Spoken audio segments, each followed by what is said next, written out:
Hello everyone, and welcome back to X-Ranger. Before we begin, I thought it would be interesting if each of you could leave a comment indicating which part of the world you're joining us from. Also, don't forget to like and subscribe if you're enjoying the episodes. Now let's get comfortable, relax, and start our program.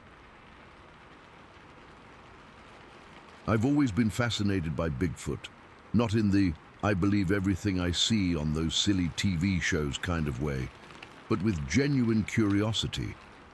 After years of reading books, watching documentaries, and digging through online forums, I decided it was time to put up or shut up.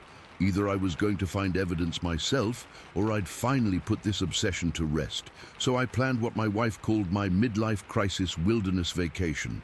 A 30-day solo expedition into the Northwest forests. I wasn't going in blind. I'd spent months researching, plotting locations on maps, and gathering the right gear. A camping magazine article had pointed to Northern California as a prime location for sightings, so that's where I headed with enough supplies to last a month. My approach was different from most Bigfoot hunters who stomp around the woods making noise and scaring away anything with a pulse. I figured if these creatures existed, they'd be highly adapted to their environment and probably sensitive to human intrusion. My plan was simple: position myself in what I believed to be their natural habitat and wait. Patience, not persistence, would be my strategy. The first week was uneventful. I hiked during the day, set up temporary camps in promising locations, and kept detailed notes of anything unusual. I talked with locals in small towns, mostly getting eye rolls or beer-fueled stories that were clearly embellished. But then I met this old guy at a general store who actually took me seriously. "You're looking in the wrong spot," he told me, not even bothering to lower his voice when the cashier smirked. There was activity about 25 miles east of here, back in the woods where the old logging roads meet up. "But you're about 10 years too late." This guy had lived in the region for 30 years and spoke with the kind of certainty that made me believe he wasn't just yanking my chain. He described an area where multiple logging roads intersected near a river and mentioned reports from loggers and hunters that had dried up about a decade ago. The next morning, I packed up and changed my plans. I figured local knowledge trumped magazine articles any day. The hike to the new location took most of the day, and I almost turned back twice when the terrain got rough. But I kept pushing, and that's when things started getting weird. About 3 miles from my destination, I noticed a strange depression in the ground, almost like a bowl shape that reminded me of deer bedding areas, except it was massive, easily 6 feet in diameter. The ground vegetation was flattened in a circular pattern that couldn't have happened naturally. I photographed it and kept moving. Half a mile later, I found 3 large depressions between fallen trees that looked distinctly like footprints. They were about 16 inches long and proportionally wide, with what appeared to be 5 toe impressions at the front. The spacing suggested whatever made them was walking bipedally with a stride length of around 4 feet. The most telling sign came when I noticed numerous broken saplings along my path. These weren't cut or chewed. They were snapped at heights between 6 to 8 feet off the ground. Something tall and strong had simply pushed through them like they were nothing. By late afternoon, I reached the intersection of the logging roads the old-timer had described. It was perfect. 4 dirt roads converging in a small clearing surrounded by dense forest. I set up my base camp there, pitching my tent and establishing a fire pit. After getting settled, I still had a couple hours of daylight, so I decided to explore each of the logging roads briefly to get my bearings. The north road led to an open field beside a river, exactly as described. Walking along the edge of this field, I noticed a series of depressions in the soft soil. These weren't vague or ambiguous. They were clear footprints, larger than my own boots by a significant margin, and they formed an obvious bipedal walking pattern. The stride length was impressive, easily over 4 feet between prints. I followed these tracks to a large pine tree at the field's edge. The area at the base of the tree appeared tamped down, as if something had stood there repeatedly over time. But what made my heart race was what I found on the tree itself. Coarse, dark hair stuck to the bark at heights between 3 to 6 feet off the ground. The pattern suggested something had been scratching its back against the tree. Looking more closely at the surrounding area, I spotted 2 more young pine trees about 30 yards apart, both with their tops broken off at about 6 feet height. Both showed similar signs of being used as scratching posts, with hair embedded in their bark and sap. I carefully collected samples, placing them in Ziploc bags I'd brought for precisely this purpose. At the east end of the field, I discovered several large piles of excrement. They were plant-based from what I could tell, containing what looked like partially digested berries and vegetation. They were definitely too large to be human, and the composition didn't match bear scat I'd seen before. I collected samples of this too, though it wasn't the most pleasant task. By the time I returned to camp, the sun was setting. I built a substantial fire, partly for warmth and partly because I'd read that Bigfoot creatures might be curious about fire. I kept my camera and audio recorder nearby as I heated a can of beans for dinner. The forest grew quiet as darkness fell, with only the occasional hoot of an owl or rustle of small animals breaking the silence. Around 11 that night, something happened that I still struggle to explain. I was sitting by the fire, writing in my journal about the day's findings, when I felt it. It wasn't a sound or a sight. It was a feeling, the strongest instinctive reaction I've ever experienced. The hair on the back of my neck stood up, and I knew with absolute certainty that I was being watched. Slowly, I raised my head and looked across my campfire into the darkness. There, about 70 feet away, partially hidden behind a large bush, were a pair of eyes reflecting the firelight. They glowed a yellowish color, and they were set wide apart. I'd estimate 4 to 5 inches between them. They were positioned at a height that would put whatever owned them at well over 7 feet tall. I froze. Not out of fear, strangely enough, but out of a weird sense of accomplishment mixed with disbelief. After all my research and planning, there it was, watching me with what seemed like equal parts caution and curiosity. For what must have been hours, we just observed each other. I didn't make any sudden movements, and neither did it. I could occasionally hear soft breathing and the slight rustling of leaves when it shifted its weight, but otherwise it remained perfectly still. The intelligence behind those eyes was unmistakable. This wasn't a bear or any other common forest animal. This was something conscious, something that was making deliberate choices about its interaction with me. The strangest part was how I felt. Despite being alone in the woods with a creature that could probably tear me apart without breaking a sweat, I didn't feel threatened. There was a vibe coming from it that I can only describe as curious and maybe even a bit lonely, like it was studying me the same way I was studying it. Around 2 in the morning, my fire started dying down. I needed to add more wood, which meant standing up and moving. I hesitated, not wanting to break whatever strange connection had formed, but I also didn't want to be in complete darkness, so I slowly stood, telegraphing my movements, and reached for the pile of firewood beside me. When I looked back toward where the creature had been standing, the eyes were gone. I strained to see or hear anything, but there was nothing. It had vanished without making a sound, which seemed impossible for something so large. I barely slept that night. At first light, I grabbed my camera and went straight to the spot where I'd seen the eyes.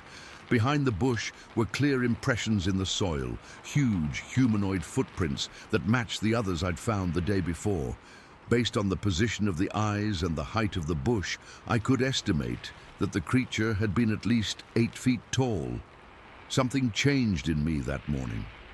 What had started as a quest for evidence had become a personal encounter with something I couldn't fully comprehend.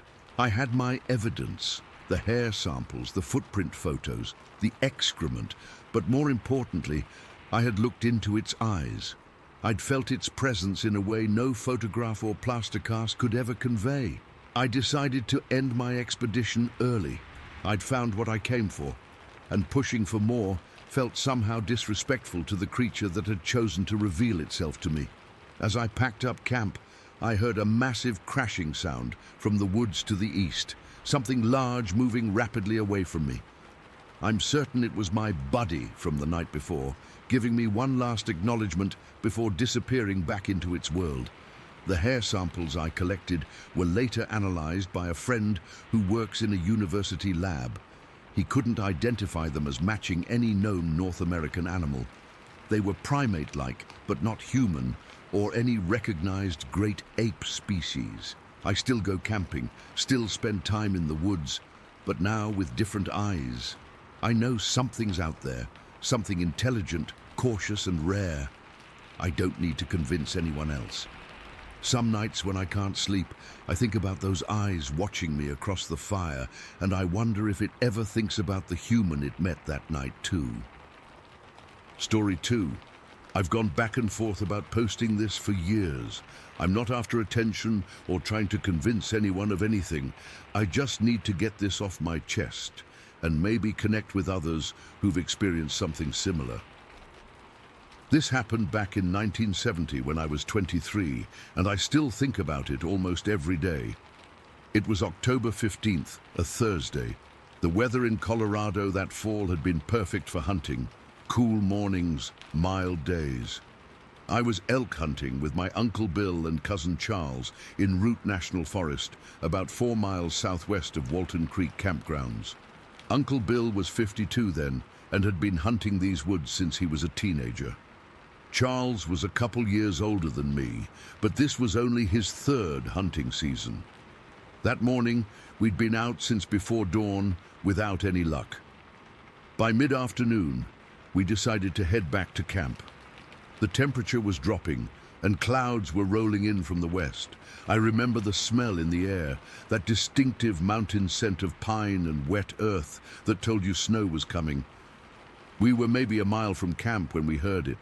Crashing sounds through the underbrush behind us, not the subtle movement of a deer, but heavy, deliberate steps breaking branches. Uncle Bill froze instantly, raising his hand for us to stop. He'd been hunting these mountains for 40 years, and I trusted his instincts completely. "Bull elk," he whispered, his breath visible in the cooling air. "Big one, moving east." We exchanged looks of excitement. We'd been hunting all day with nothing to show for it, and here was our chance, practically walking up behind us. Uncle Bill pointed toward a small canyon about 300 yards ahead. The way the terrain was shaped, if we hurried, we could cut off whatever was making those sounds before it reached the canyon. We moved as quickly and quietly as we could through the trees. The forest floor was covered with a thick carpet of pine needles and fallen leaves that muffled our footsteps. My heart was pounding, not from exertion, but anticipation. The crashing sounds continued, sometimes stopping for a few seconds, then resuming. When we reached the canyon's edge, Uncle Bill signaled for us to spread out. Charles went about 20 yards to the right, while I took position about 30 yards to the left. Uncle Bill stayed in the middle, crouching behind a fallen log. The canyon wasn't huge, maybe 60 feet deep with steep walls. The opposite side was covered with pine trees, aspens, and thick underbrush. I set up behind a large ponderosa pine, resting my rifle against the trunk to steady it. I remember checking my Winchester Model 70, making sure a round was chambered. The sun was starting to dip behind the mountains, casting long shadows across the canyon. For several minutes, everything went quiet. No crashing, no movement, just the occasional whisper of wind through the trees and a distant hawk's cry. I glanced over at Uncle Bill, who was scanning the area with his binoculars. His expression told me he was confused. Whatever had been making those sounds seemed to have vanished. Then I saw movement on the opposite slope. At first I thought it was a large black bear. We'd seen plenty in these woods over the years. It was moving among the trees, partially obscured. I raised my rifle, not to shoot. I didn't have a bear tag, but to get a better look through the scope. What I saw through that scope has haunted me for decades. It wasn't a bear. It was upright, walking on two legs, climbing the steep canyon wall with remarkable power and agility. It was covered in thick, tangled black hair, not fur, but hair, long in some places, particularly around the shoulders and back. The creature had to be between 7 and 8.5 feet tall, with a massive muscular build. Its proportions were all wrong for a human. Arms too long, torso too thick, shoulders impossibly broad. My finger wasn't on the trigger, but I couldn't move. I couldn't even call out to Uncle Bill or Charles. I was completely frozen, watching this thing through my scope as it worked its way up the steep incline, using one hand occasionally to grab trees or rocks for balance. Its movements were fluid, powerful, and deliberate, not lumbering or awkward like you might expect from something so large. I remember my mouth going completely dry. My heart was hammering so hard I could feel it in my throat. Through the scope, I could see steam rising from its body in the cool air. It was nearing the top of the canyon wall when it happened. As if sensing it was being watched, the creature suddenly twisted at the hips, turning its upper body toward our direction. That's when I got a clear look at its face, and I swear, it seemed to look directly at me through my scope, like it knew exactly where I was. The face is what I remember most vividly. It wasn't a bear's face, it wasn't human either, but it was humanoid, flat, with a small mouth and thin lips. The nose was wide with large nostrils, but the eyes, God, the eyes, they were deep set beneath a heavy brow ridge, black and intelligent. That's the only word I can use. There was unmistakable intelligence there. The skin on its face was lighter than the hair covering its body, a tan or light brown color with a leathery, weathered appearance. There were no obvious ears that I could see, just small openings partially covered by the matted hair. Our eyes met for maybe 2 seconds, but it felt much longer. I had the overwhelming sense it was assessing me, calculating. Then, with surprising quickness for something so large, it turned and disappeared over the ridge. I don't know how long I sat there, frozen, before Uncle Bill's voice broke through my shock. "What did you see, son?" he called over, quietly but urgently. I couldn't find words at first. Charles had moved over to Uncle Bill, and they were both staring at me expectantly. It wasn't an elk, I finally managed. Uncle Bill came over to me, his face serious. "Bear?" he asked. I shook my head. I don't know what it was. I described what I'd seen. Uncle Bill didn't laugh or dismiss me. He just listened, his expression growing more serious with each detail. When I finished, he was silent for a long moment, looking toward where the creature had disappeared. "Let's check it out," he finally said, which surprised me. "But we stay together, and we keep our rifles ready." Rather than crossing the canyon to follow directly, Uncle Bill suggested we backtrack to find where the creature had come from. We found its trail easily enough: broken branches, disturbed ground, and clear signs of feeding. It had been pulling service berries from bushes, gathering acorns, and stripping wild currants. The height at which branches were broken, over 7 feet in some places, confirmed what I'd seen. About a quarter-mile from the canyon, in a patch of soft soil, we found footprints, human-like, but massive. Uncle Bill had a small tape measure in his pack. He always came prepared, and we measured one clear print at 15 3/4 inches long. The impression was deep. Whatever made it was heavy. Uncle Bill, who'd worked construction most of his life and was good at estimating weights, figured around 350 pounds at least. There was something else about those prints. The left foot was missing its little toe, not injured or deformed, just absent, like it had been removed long ago and healed over. Charles wanted to follow the trail over the canyon ridge, but Uncle Bill vetoed that idea immediately. The sun was getting low, and whatever we'd seen was clearly heading away from us. Besides, as Uncle Bill put it, some things aren't meant to be followed. The walk back to camp was tense. and mostly silent. I kept looking over my shoulder, feeling like we were being watched. At one point, Charles asked, "What do you think it was?" And Uncle Bill just shook his head, saying, "Not tonight, boys. We'll talk about it tomorrow." That night at camp, none of us slept well. Every crack of a branch or rustle in the underbrush had us sitting upright. When morning came, Uncle Bill finally addressed what we'd seen. "I've heard stories," he admitted, pouring coffee from the percolator. "Old-timers talk about things in these mountains, things that aren't in any wildlife manual." 2 days later, when we came out of the woods, we reported the incident to a Colorado State game officer. He listened patiently, then dismissed it as obviously a black bear, probably standing to reach berries. When I insisted it was walking upright, not just standing momentarily, and described the face I'd seen, he smirked and asked if we'd been drinking. That dismissal bothered me more than the encounter itself. I know what I saw. It wasn't a bear. Bears don't have faces that look at you with that kind of awareness. They don't have missing toes that have healed over. They don't move through steep terrain with that kind of bipedal efficiency. For years afterward, I researched similar sightings. I found reports from all over the country describing encounters with large, hair-covered bipedal creatures. Some called it Bigfoot or Sasquatch. Whatever name people gave it, the descriptions often matched what I'd seen that day in the canyon. I've only been back to that area once, in 1982. The forest felt different somehow, darker, more watchful. I didn't see anything unusual that trip, but I couldn't shake the feeling that something was observing me from just beyond my field of vision. Uncle Bill passed away in 1991. Before he died, he made me promise never to go looking for that thing again. "Some mysteries aren't meant to be solved," he told me. "Some things are best left alone." Charles moved to Oregon in the late 70s, and we gradually lost touch. I don't know if he ever talked about what we saw.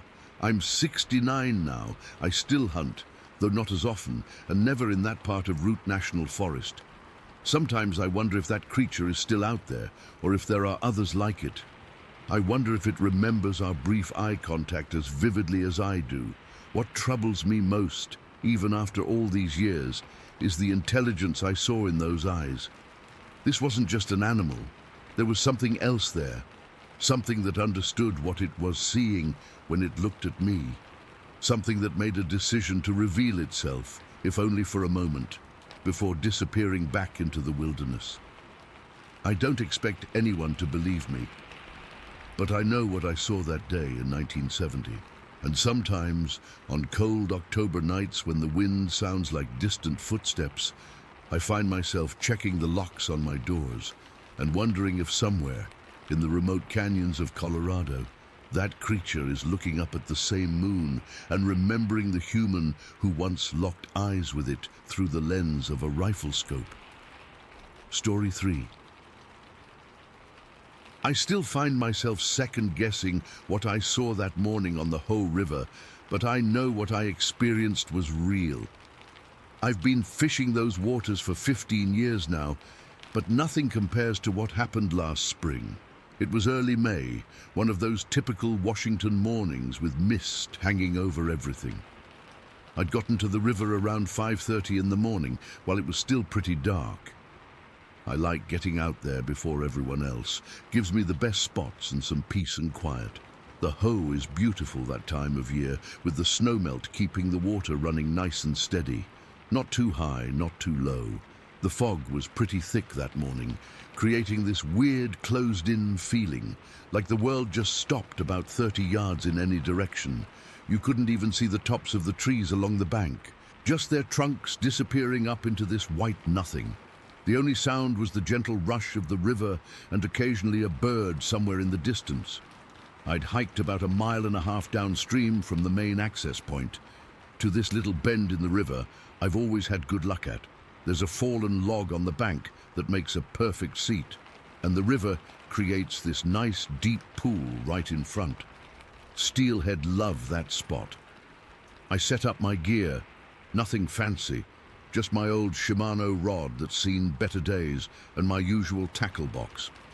I was using these bright orange salmon eggs as bait that morning, cast out a few times, got my rhythm going. The fishing was decent, had a couple of nibbles but nothing taking the hook fully. But I didn't mind. Sometimes it's just about being out there, you know? I'd been at it maybe 30 or 40 minutes when I got this weird feeling. It wasn't anything specific at first, just this sense that something had changed. Like when you're home alone and suddenly feel like someone else is in the house. The air felt different. I looked around, figuring maybe another fisherman had wandered down to my spot. That's when I noticed movement on the opposite bank, maybe 50 yards upstream. Through the mist, I could make out what looked like a figure standing near the water's edge. My first thought was, great, someone else found my secret spot. I didn't think much of it at first, just figured I'd have to share the river this morning. But as I watched, something felt off about the way this person was moving. It was hard to see clearly through the fog, but they seemed unusually large for a fisherman. And I didn't see any gear, no rod, no tackle box, no vest. I kept casting but found myself glancing over every few seconds. The mist shifted slightly, creating a momentary clearing. And that's when I got my first real look. What I'd assumed was a person in dark clothes wasn't a person at all. This thing was massive, completely covered in dark brown hair. Not fur exactly, more like the hair on a gorilla, but longer and shaggier. Its shoulders were impossibly broad, maybe twice the width of mine, and I'm not a small guy. It moved with this strange, lumbering gait that was somehow fluid despite its size. Each step it took looked deliberate, heavy. The stride length was all wrong for a human, too long, too powerful. My heart started hammering in my chest. I froze completely, rod still in my hands, line still in the water, but I couldn't have moved if my life depended on it. I just stood there, watching. The creature, and I know how this sounds, but there's no other way to describe it. It was a Bigfoot. It moved to the very edge of the river and crouched down in this weird squat position. Its knees stuck out to the sides in a way that looked uncomfortable, almost like a baseball catcher's stance, but deeper. Then it reached into the water with one arm. That arm. Jesus. It extended out way farther than any human arm could, like its proportions were all distorted. The hand looked almost like a human hand, but bigger, with thick fingers that splashed around in the water. It was fishing, but without a rod, just using its bare hands. I realized I'd been holding my breath and forced myself to breathe. My hands were shaking so badly I had to set my rod down on the bank beside me. Part of me wanted to grab my phone to take a picture, but I couldn't make myself move. And honestly, I was terrified of drawing its attention. Too late. The splashing stopped, and the creature turned slightly, looking across the river, looking at me. The fog was still too thick for me to make out its face clearly, thank God.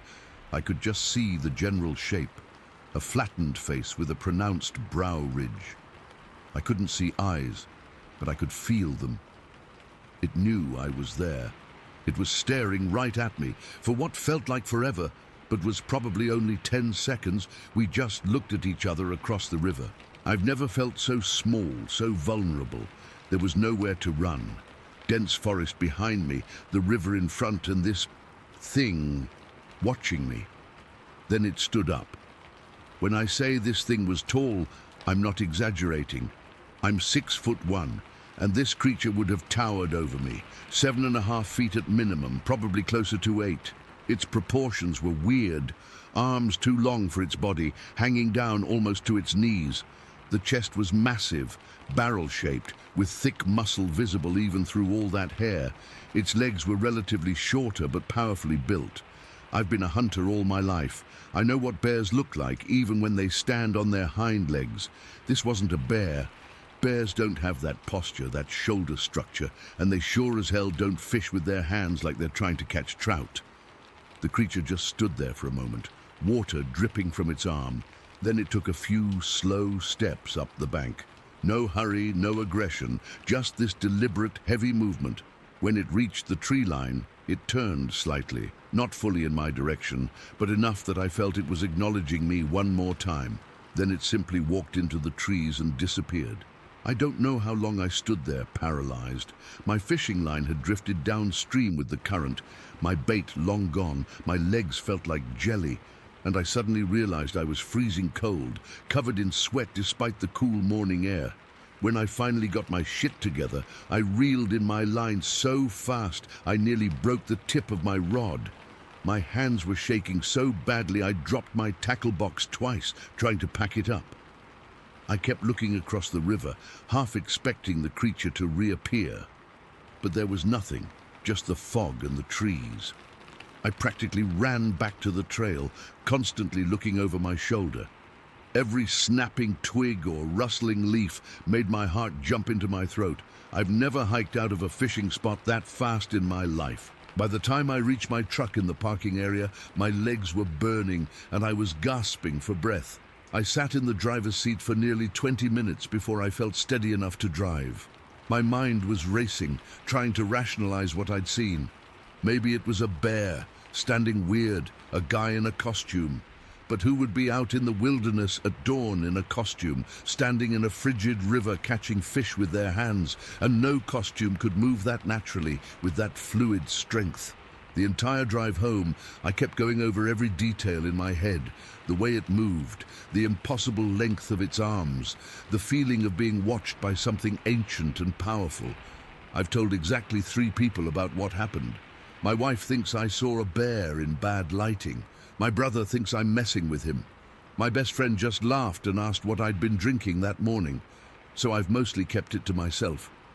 I've been back to the Ho River dozens of times since then, different spots, different times of day, always with a camera ready, always scanning the opposite bank. I've never seen it again, but I'm constantly aware of the tree line now, of the shadows between trunks, of unexpected movements in my peripheral vision. That's the thing about an experience like this. It doesn't just end when the creature walks away. It changes how you see everything.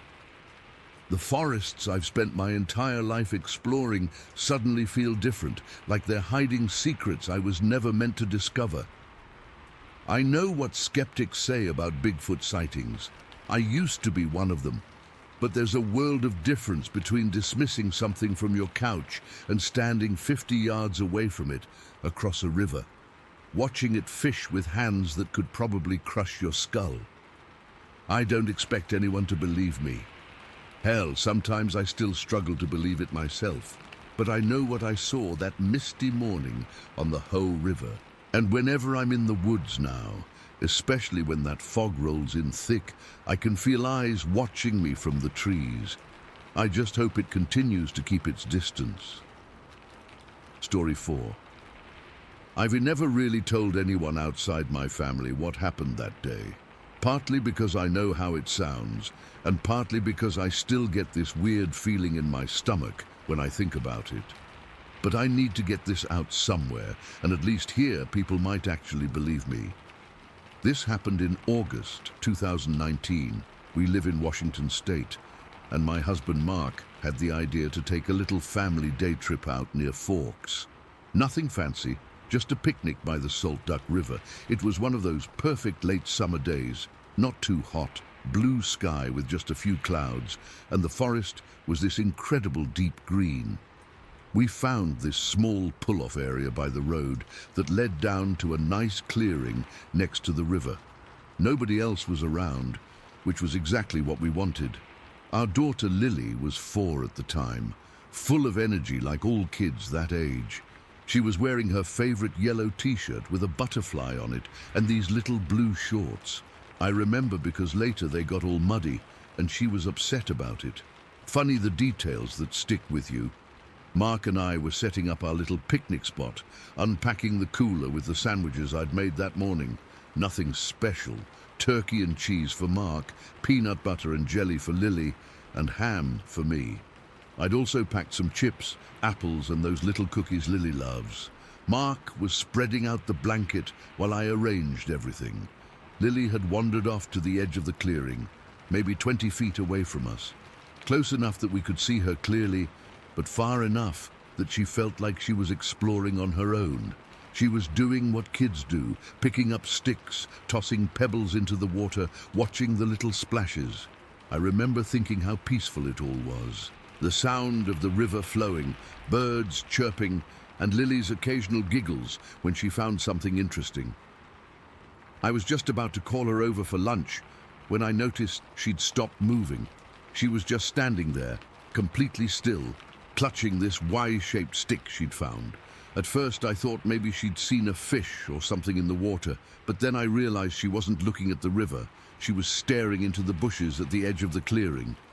"Lily, honey, lunch is ready," I called out. She didn't respond, didn't even seem to hear me. "Lily," I called again, a little louder. She still didn't turn around or acknowledge me. That's when I felt the first prickle of unease. It's that parent instinct, you know, when something just feels off about your kid's behavior. Mark noticed too. "What's she looking at?" he asked, standing up. I shook my head. "I don't know." Mark walked over to her and put his hand on her shoulder. I couldn't hear what he said, but I saw her respond by whispering something to him without taking her eyes off whatever she was looking at in the bushes. When Mark turned to look where she was pointing, I saw his body language change. He stiffened and took a half step back, pulling Lily slightly behind him. "What is it?" I called, standing up now too. Mark waved me over without looking back. His voice was controlled but tight when he said, "Come here a second." I walked over quickly, my heart already beating faster, though I had no idea why yet. When I reached them, Lily was pressing against Mark's leg, still clutching that stick like it was some kind of protection. "Mommy," she whispered, "I saw a monkey face looking at me. We don't have monkeys in Washington." That was my first thought, oddly enough. Then I looked where they were both staring. At first, all I saw was just dense green foliage. Salmonberry bushes mostly, their leaves swaying slightly in the breeze, nothing unusual. I was about to say something reassuring when I noticed a dark patch among the green. It wasn't just shadow, it was moving, deliberately, slowly. And then I saw it. A face. Just for a moment, peering through a gap in the salmonberries. It's hard to describe exactly what I saw because my brain was frantically trying to make sense of it. It wasn't a bear, it wasn't a person, and it definitely wasn't a monkey, despite what Lily had said. The face was unusually wide with this broad, flattened nose. The mouth was narrow, with lips that almost disappeared against the dark skin. What struck me most were the eyes, deep-set and intelligent. There's no other word for it. They caught the light for just a second, giving off this dull reflection that made my skin crawl. Thick, coarse hair framed the face, leaving only parts of rough, weathered-looking skin exposed. The head seemed to sit directly on massive shoulders, giving it this squat, powerful appearance. From where the eyes were positioned, I guessed it was about 4 feet off the ground, but the creature looked like it was crouched or hunched over.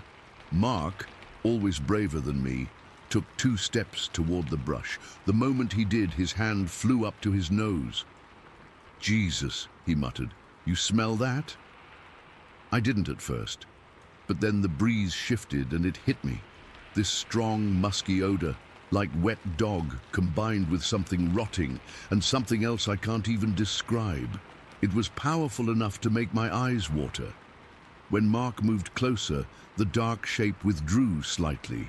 Then, as if deciding something, it rose higher. It was standing up. I realized with a shock that what we had been seeing was just its face as it crouched. Now more of its body was visible, a broad chest and these incredibly long arms.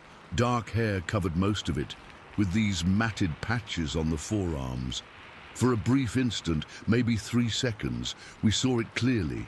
Then it moved sideways with this fluid grace that shouldn't be possible for something that size. It parted the brush with a single sweep of one arm and disappeared into the forest. The branches barely made a sound as it moved through them. The entire sighting lasted less than 10 seconds, But in those seconds, one thought blazed through my mind with absolute certainty. We had just seen a Bigfoot. I know how that sounds. Believe me, I do. If someone had told me this story, I'd have nodded politely while thinking they were either making it up or had seen a bear. But I know what I saw. What we all saw. Mark and I just stood there frozen for a moment. Lily pressed herself against my leg now, looking up at me with wide eyes. "Was that a monster?" she whispered. "No, honey," I said automatically, though my voice sounded strange even to me. "Probably just an animal." Mark was still staring at the spot where it had disappeared. "That was not a normal animal," he said quietly. A moment later, he seemed to snap out of it. "Let's pack up," he said, his voice suddenly brisk. "Now."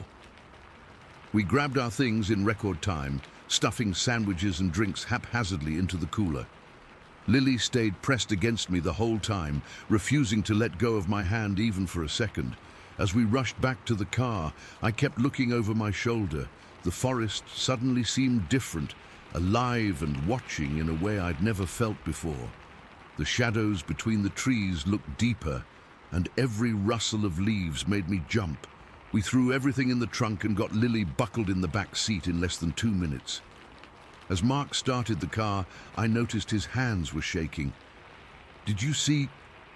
I started. "Not now." He cut me off, glancing meaningfully at Lily in the rearview mirror. "Later." The drive home was mostly silent, except for Lily occasionally asking questions that we deflected with vague answers. She kept saying it looked like a monkey, but also like a person, and that it had sad eyes. Kids notice things adults don't sometimes. That night, after Lily was finally asleep, Mark and I sat at the kitchen table with cups of coffee that neither of us was drinking. "So," he finally said, "that happened." "What do you think it was?" I asked, though I already knew what I thought. Mark ran a hand over his face. "Logic says it was a bear, maybe standing funny, catching the light weird.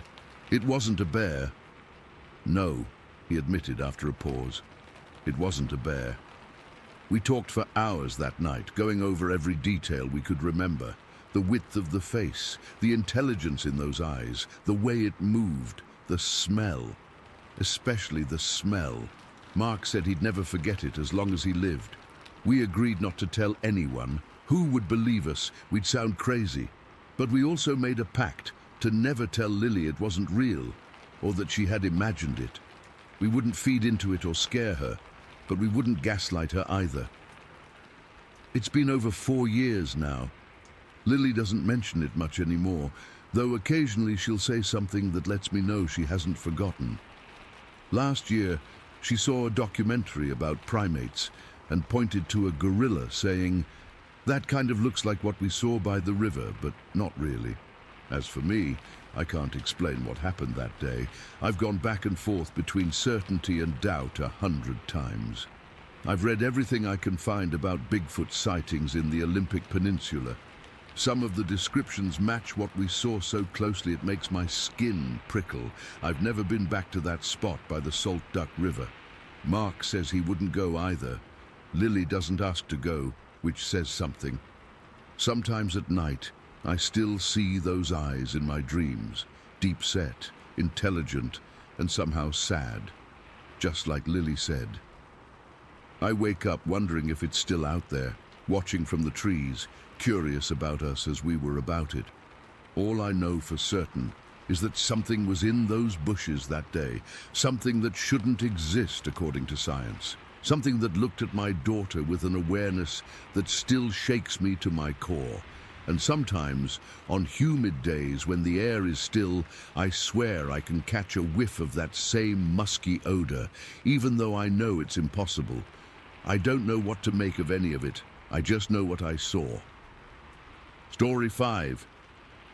I never thought I'd be typing this out, but I need to get this off my chest. What happened to me last summer still gives me nightmares, and I find myself constantly looking over my shoulder whenever I'm outdoors now. I've always been an avid solo camper. There's something peaceful about being alone with nature. away from the constant noise of everyday life. I'd been planning this particular trip to a remote section of the national forest for months. It was supposed to be my escape from a stressful period at work. Just me, the wilderness, and absolute solitude. God, I wish I'd just gone to a damn resort instead. I drove about 4 hours from my home to reach this secluded spot I'd researched. It wasn't on any popular trails or camping guides, which was exactly what I wanted. The area was beautiful, thick pine and fir trees creating a natural cathedral, with a small clearing that seemed perfect for setting up camp. The forest floor was covered in a thick carpet of pine needles, and the air smelled so crisp and clean. I remember thinking how perfect it all was. I arrived around 3 in the afternoon and spent the next couple hours setting up my tent, arranging my gear and collecting firewood for the night. Everything was going according to plan. I even took some time to explore the immediate area, marking mental notes of interesting landmarks so I wouldn't get lost. The whole time I felt that incredible sense of peace that only comes from being completely disconnected from civilization. As dusk approached, I got a small campfire going and was heating up some freeze-dried pasta for dinner. That's when I heard it, a low, rumbling growl that seemed to come from somewhere beyond the tree line. At first, I thought it might be a bear, which was concerning but not unexpected in this part of the forest. I stood up, making myself look bigger, like they tell you to do, and scanned the trees while reaching for my bear spray. But there was nothing there, just the darkening forest and the growing shadows between the trees. I sat back down, a bit on edge, but trying to convince myself it was just normal forest sounds, amplified by my isolation. The sun set quickly, and soon my little clearing was illuminated only by the flickering orange glow of my campfire. I was about to turn in for the night when I heard heavy footsteps, not like a deer or even a bear. These were slow, deliberate, and impossibly heavy. Each step made the ground seem to vibrate slightly, and then I saw it. At the edge of the clearing, illuminated partially by my fire, stood something I still struggled to comprehend. It was massive, towering at least 8 feet tall, maybe taller. Its body was covered in dark brown hair, thick and matted in some places. But what struck me most was its head, large and conical in shape, sitting directly on broad shoulders with barely any neck visible. And those eyes, Jesus Christ, those eyes. They were glowing a dull red in the reflection of my fire, set deep under a prominent brow ridge. They weren't animal eyes. There was something eerily intelligent in them as they fixed directly on me. I couldn't move. I literally couldn't make my body respond. My mind was screaming to run, but I sat there frozen as this Bigfoot, this creature from campfire stories and conspiracy theories, stood real and massive just 30 feet from me. It began to move around the perimeter of my clearing, never taking those eyes off me. It was sniffing, drawing in deep breaths through what I could now see was a broad, flat nose. It seemed to be analyzing my scent, my presence, the way it moved. It wasn't fully upright like a human, but it wasn't on all fours either. It had this strange, powerful, hunched posture that somehow made it seem even more threatening. My hand slowly reached for my flashlight, the only thing within grabbing distance. When my fingers wrapped around it, I lifted it and, without thinking, pointed it directly at the creature. That was a mistake. The beam hit those eyes, and they flared unnaturally bright, like a cat's eyes, but red and much more intense. The creature immediately let out a sound I'll never forget, a cross between a roar and a snarl that seemed to vibrate my bones. Then it lunged forward, not in a full charge, but in a threatening, low-crouched gait that covered ground with frightening speed. It stopped about 15 feet from me, close enough that I could smell it, a powerful musky odor mixed with wet earth and something rotten. Its breathing was heavy and labored, each exhale visible in the cool night air. We stayed like that for what felt like an eternity, me paralyzed with fear, it seemingly deciding what to do with me. I realized it was assessing whether I was a threat or prey, and apparently it decided I was something to be intimidated. Without warning, it raised one massive arm. The hand alone looked capable of crushing my skull, and slammed it into the ground with such force that I felt the impact through my feet.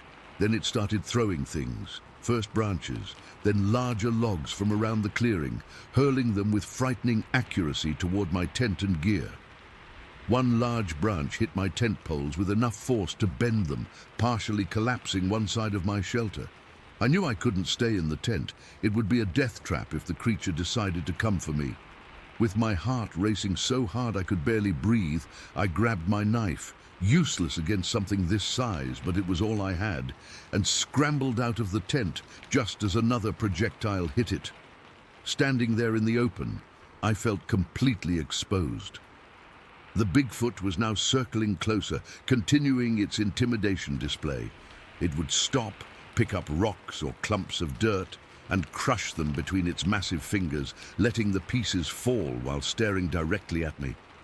The message was clear. This could be my head. The creature let out another roar, so loud and deep that I swear I felt the ground shake. It was like nothing I've ever heard. Not a bear, not a mountain lion, nothing known. It penetrated my chest and made my ears ring. I tried to back away toward the direction of my car, which was parked about half a mile down an old logging road, but the creature seemed to anticipate this. It would move to block my intended path, throwing more objects and roaring whenever I tried to edge in that direction. This standoff continued for what felt like hours. The creature would approach, intimidate, back off slightly, and then repeat the process from a different angle. It was toying with me. The intelligence behind its actions was what terrified me the most. This wasn't random animal behavior. It was calculated. At one point, it got within 10 feet of me, close enough that I could see the steam from its breath and the way its fingers flexed. Long, powerful digits ending in thick, dark nails that looked like they could tear through bark. It stood to its full height then, pounding its chest once with a hollow thump that echoed through the clearing. I was certain I was going to die. My legs were shaking so badly I could barely stand. I had backed up against a large pine tree with nowhere else to go. The creature took another step forward, and I closed my eyes, waiting for the end. But then, suddenly, it stopped. Through my terror, I became aware of a change in the atmosphere. The creature's aggressive breathing had quieted. I opened my eyes to see it standing still, head turned slightly, as if listening to something I couldn't hear. Without warning, it turned and moved with surprising speed back into the forest. The trees and underbrush seemed to swallow it despite its size, and within seconds it was gone from sight. But I could still hear it moving through the forest, branches breaking under its weight as it retreated. I didn't move for at least 30 minutes. I couldn't. My body was locked in place by fear, adrenaline still coursing through me. Every sound made me flinch, convinced the creature was coming back. Eventually, the realization that I was temporarily safe gave me the courage to move. I didn't pack my gear. I didn't even try to salvage anything. I just grabbed my car keys from inside my damaged tent and my phone, though there was no service, and I ran. I ran harder than I've ever run in my life, stumbling through the dark forest, following the faint path back to the logging road where my car was parked. I fell several times, scraping my hands and knees, but the fear of that thing finding me again kept me moving. When I finally reached my car, my hands were shaking so badly I could barely get the key in the ignition. I sat there with the engine running and doors locked until sunrise, jumping at every sound from the forest. When daylight finally came, I drove back to the clearing just long enough to see the aftermath. My collapsed tent, scattered gear, and the disturbing evidence of something massive having been there. Large, deep footprints were pressed into the soft earth, and branches were broken at a height no human could reach. The smell was still there too, that musky, wet earth odor that seemed to hang in the air around my campsite. I didn't get out of the car. I just stared at the scene for a few minutes, trying to process what had happened before driving away. I left everything behind. My tent, sleeping bag, cooking gear, everything. It wasn't worth going back for. The drive home was a blur. My mind kept replaying those glowing red eyes, the intelligent malice behind them. I kept checking my rearview mirror, half expecting to see that massive form following me somehow. I've never told anyone the full story until now. Who would believe me? I still have nightmares where I'm back in that clearing, but in the dreams, the creature doesn't walk away. Sometimes I wake up smelling that musky scent, even though I know it's impossible. I've researched Bigfoot encounters since then, trying to make sense of what happened. Some accounts share similarities with mine, especially the intimidation behaviors and projectile throwing. But none of them capture the sheer terror of being alone in the dark with something that shouldn't exist, something intelligent enough to know exactly how to torment you. I'll never go camping alone again. Hell, I barely like going into my backyard after dark now. Some nights when I hear branches breaking outside or unusual sounds in the distance, I freeze up completely, transported back to that moment. What haunts me most isn't just the encounter itself, but the certainty that this creature knew exactly what it was doing. It wasn't just defending territory, it was deliberately terrorizing me, demonstrating its power, showing me I was in its domain. And sometimes, on the edge of sleep, I can't shake the feeling that it's out there somewhere, remembering me too. Story 6. I've sat on this experience for almost 9 years now, going back and forth about whether to share it.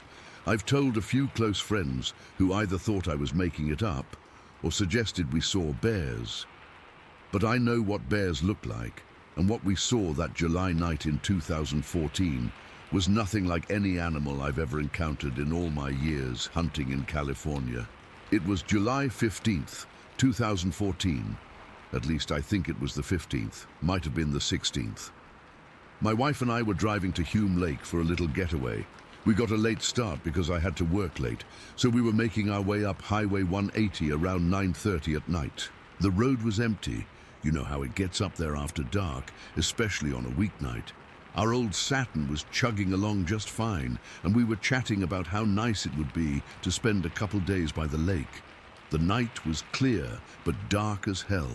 No moon that I remember, just stars overhead and our headlights cutting through the blackness. My wife was getting tired and had just asked if I wanted her to dig out some snacks from the cooler in the back seat when we rounded this right-hand corner near Cherry Gap. I'll never forget what happened next. My headlights swept across the hillside to our right, and I immediately spotted two figures walking down toward the road about 200 yards ahead of us. At first, I thought weird place for hikers this late. But as we got closer, I realized these weren't hikers, not even close. I eased off the gas, slowing down instinctively. My wife noticed my change in speed and looked up from digging in her purse. "What's wrong?" she asked. I couldn't even answer her at first. I was too busy trying to make sense of what I was seeing. The first figure was enormous. I'm not exaggerating when I say it had to be at least 8 feet tall. It was walking upright, completely upright like a human, but there was nothing human about it. It was covered in what looked like dark hair or fur from head to toe. Its arms were unnaturally long, swinging front to back as it walked with this purposeful stride down the hill. Behind the big one was a smaller figure, maybe 4 to 5 feet tall, also walking on 2 legs and covered in what looked like lighter colored hair. The little one seemed to be hurrying, taking these shorter, quicker steps like it was trying to keep up with the bigger one. "Do you see that?" I finally managed to say to my wife. She was already staring out the windshield, her mouth slightly open. "What is that?" she whispered. "Are those people?" They definitely weren't people. I've spent my whole life hunting in the Sierra National Forest. I've been in these woods since I was a kid. I know what bears look like when they stand up. I know what people in hiking gear look like, even at a distance. These weren't bears, and they sure as hell weren't people. We watched them for maybe 3 or 4 seconds as they made their way across the road. The big one moved with this weird grace that doesn't make sense for something so large. The little one was hustling to keep up. Neither one of them had a flashlight or headlamp. Nothing. Who walks through pitch-black woods at night without a light? I slowed our car to maybe 15 miles per hour, keeping my eyes fixed on them. They never acknowledged our presence, didn't look at our headlights, didn't pause or hurry up when they crossed the road. They just maintained the same pace as they disappeared down the embankment on the other side of the road. I know exactly where they went to. That area is called Millwood Flats. I've hunted there plenty of times before. It's dense forest, difficult to navigate even during daylight. At night, without a light source, impossible for a human. After they disappeared from view, I stopped the car completely. My wife and I just sat there in silence for a few seconds. "What the hell was that?" she finally asked. "I don't know," I told her honestly, and I still don't. We debated turning around and heading home, but we were closer to Hume Lake than to Fresno at that point, so we decided to continue. I drove slowly for the next several miles, scanning the roadside, half expecting to see them again. When we got to our cabin, I couldn't stop thinking about what we'd seen. I kept going over it in my mind, trying to make it fit into something I understood. Bears? No way. Bears don't walk like that, especially not for that distance. 2 people in costumes? Out there, at that hour with no car nearby? Extremely unlikely. Plus, the way they moved was so natural, not like someone wearing a costume at all. I barely slept that night. I kept getting up to look out the window, feeling like we were being watched. My wife tried to calm me down, suggesting maybe it was just shadows or our eyes playing tricks on us, but I know what I saw. We both saw it. The next morning, after a restless night, I drove back to the spot. In daylight, I could see just how steep that hillside was that they'd come down. It wasn't an easy descent at all, lots of loose rock and manzanita brush. I got out of the car and walked to where I thought they'd crossed the road. The ground was too hard and rocky to show footprints. I looked down the embankment where they'd disappeared and felt a chill run through me. The drop-off was even steeper on that side, leading down into thick forest. I stood there for a good 10 minutes, just staring into those trees, half expecting something to stare back. We cut our trip short and headed home the following day. My wife didn't want to admit it, but she was spooked too. On the drive back, we passed that same spot in broad daylight, and it looked so ordinary, so normal, just another stretch of mountain highway. For weeks afterward, I researched online, trying to find similar sightings in the area. I found a few vague reports from over the years, hikers hearing strange sounds, campers feeling watched, but nothing as clear and direct as what we experienced. I've gone back and forth about what we saw that night. The rational part of me wants to explain it away, but I can't. The way they moved, especially the big one, has stuck with me all these years. That fluid, purposeful gait, those long arms swinging, the complete lack of interest in our approaching car. One detail that keeps nagging at me is the relationship between the 2 figures. The smaller one was clearly following the larger one, almost like a child following a parent. They moved together, with purpose, like they knew exactly where they were going in pitch darkness. The more I think about it, the more certain I am that we witnessed something that most people would call Bigfoot or Sasquatch, along with what I guess was a juvenile. I've never been one for cryptid stories or conspiracy theories. I'm a practical guy who works construction and hunts on weekends, but what I saw that night doesn't fit into my understanding of the natural world. I sometimes wonder if other people have seen them in that same area. Cherry Gap isn't far from where the famous Patterson-Gimlin film was shot back in the 60s, though that's still a good 350 miles north. Could they be the same species? Do they range that far? I don't know. I'm not a biologist or wildlife expert. What I'm certain about is what I saw with my own eyes. I've spent countless hours in those mountains, seen all kinds of wildlife in all kinds of situations. What crossed in front of our car that night wasn't anything I recognized. It's been almost 9 years now, and I've never gone back to that exact spot after dark.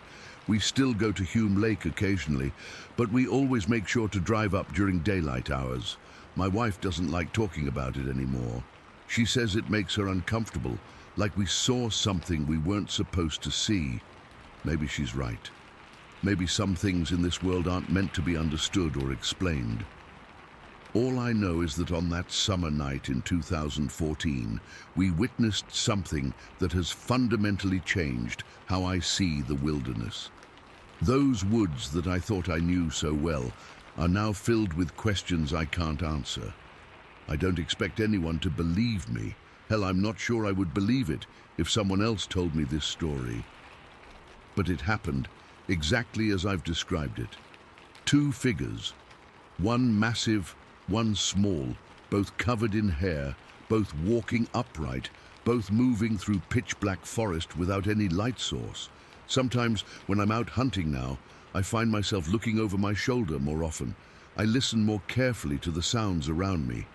And whenever I'm in the woods near sunset, I make damn sure I'm back to my truck before full darkness falls.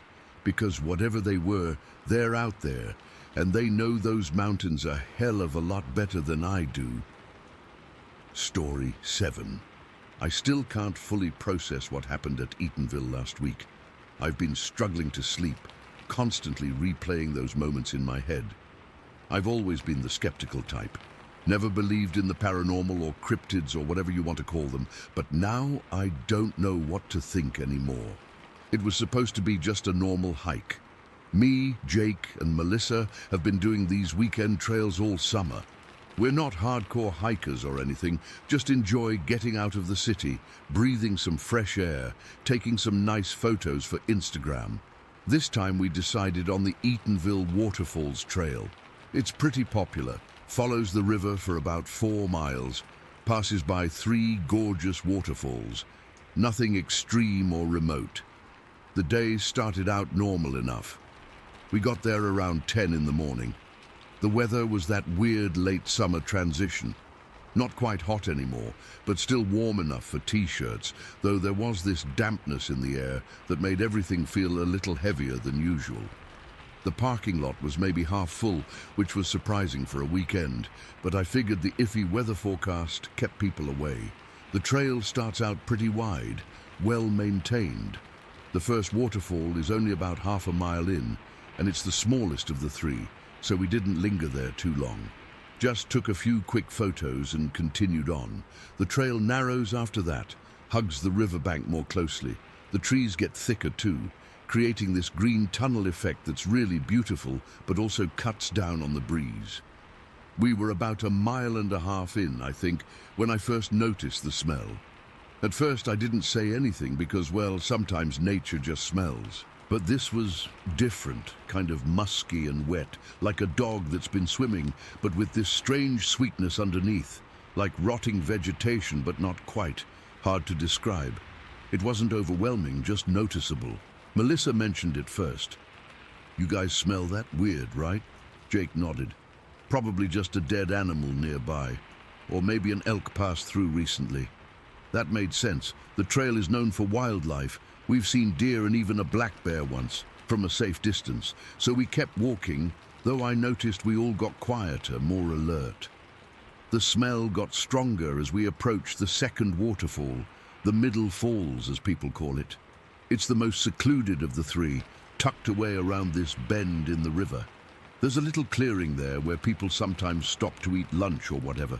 The trail rises slightly before the bend, giving you a bit of an elevated view of the clearing and falls when you first come around. We were just coming around that bend when we all stopped dead in our tracks. There was something at the edge of the river, about 40 yards ahead of us. My first thought was that it was a person. Someone crouched down, maybe filling a water bottle or washing their hands in the river. But even in that first split second, something felt off about the shape. It was huge, like not just big person, huge, massive, and it was covered in what looked like dark hair or fur. It was hunched forward toward the water with its, I don't even know if I should call them arms or forelegs, extended toward the river. But it wasn't on all fours like a bear. The posture was all wrong. Bears don't crouch like that, neither do elk or deer, and humans don't look like that from behind no matter how they're positioned. We all froze. Nobody said a word. I remember hearing the waterfall, birds chirping, my own heartbeat in my ears. Time seemed to slow down. Then Melissa gasped, just a small, involuntary sound, not even loud. The thing's head turned. Not just turned, it swiveled toward us with this unnatural smoothness, like it was on a bearing, and then it was looking right at us. I can't fully describe the face. It was mostly hidden in shadow, but what I could see, it was flat, almost like it was pressed in. The eyes were set low, much lower than a human's would be. They caught the sunlight filtering through the trees, reflecting it back in a way that made them look almost amber-colored. Those eyes, I can't get them out of my head. They weren't animal eyes. There was, I don't know, awareness there, intelligence, recognition, almost. We stared at each other, us and this thing, for what felt like forever but was probably just a few seconds. No one moved. I wasn't even breathing. Then it moved. Holy shit, it moved so fast. 1 second it was crouched by the water, the next it was just gone. It didn't run on all fours like a bear.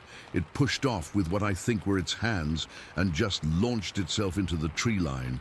I've never seen anything move that quickly, especially through dense underbrush. There was no crashing, no thrashing through branches, just this fluid, powerful motion, and then nothing. We stood there in shock for probably 30 seconds before Jake whispered, "What the fuck was that?" None of us answered. What could we say? Eventually, we moved forward cautiously. I don't know why. Curiosity, shock, the weird need to confirm what we'd seen. In retrospect, it was probably stupid to approach the spot. But we did. The place where it had been crouching showed clear signs of something.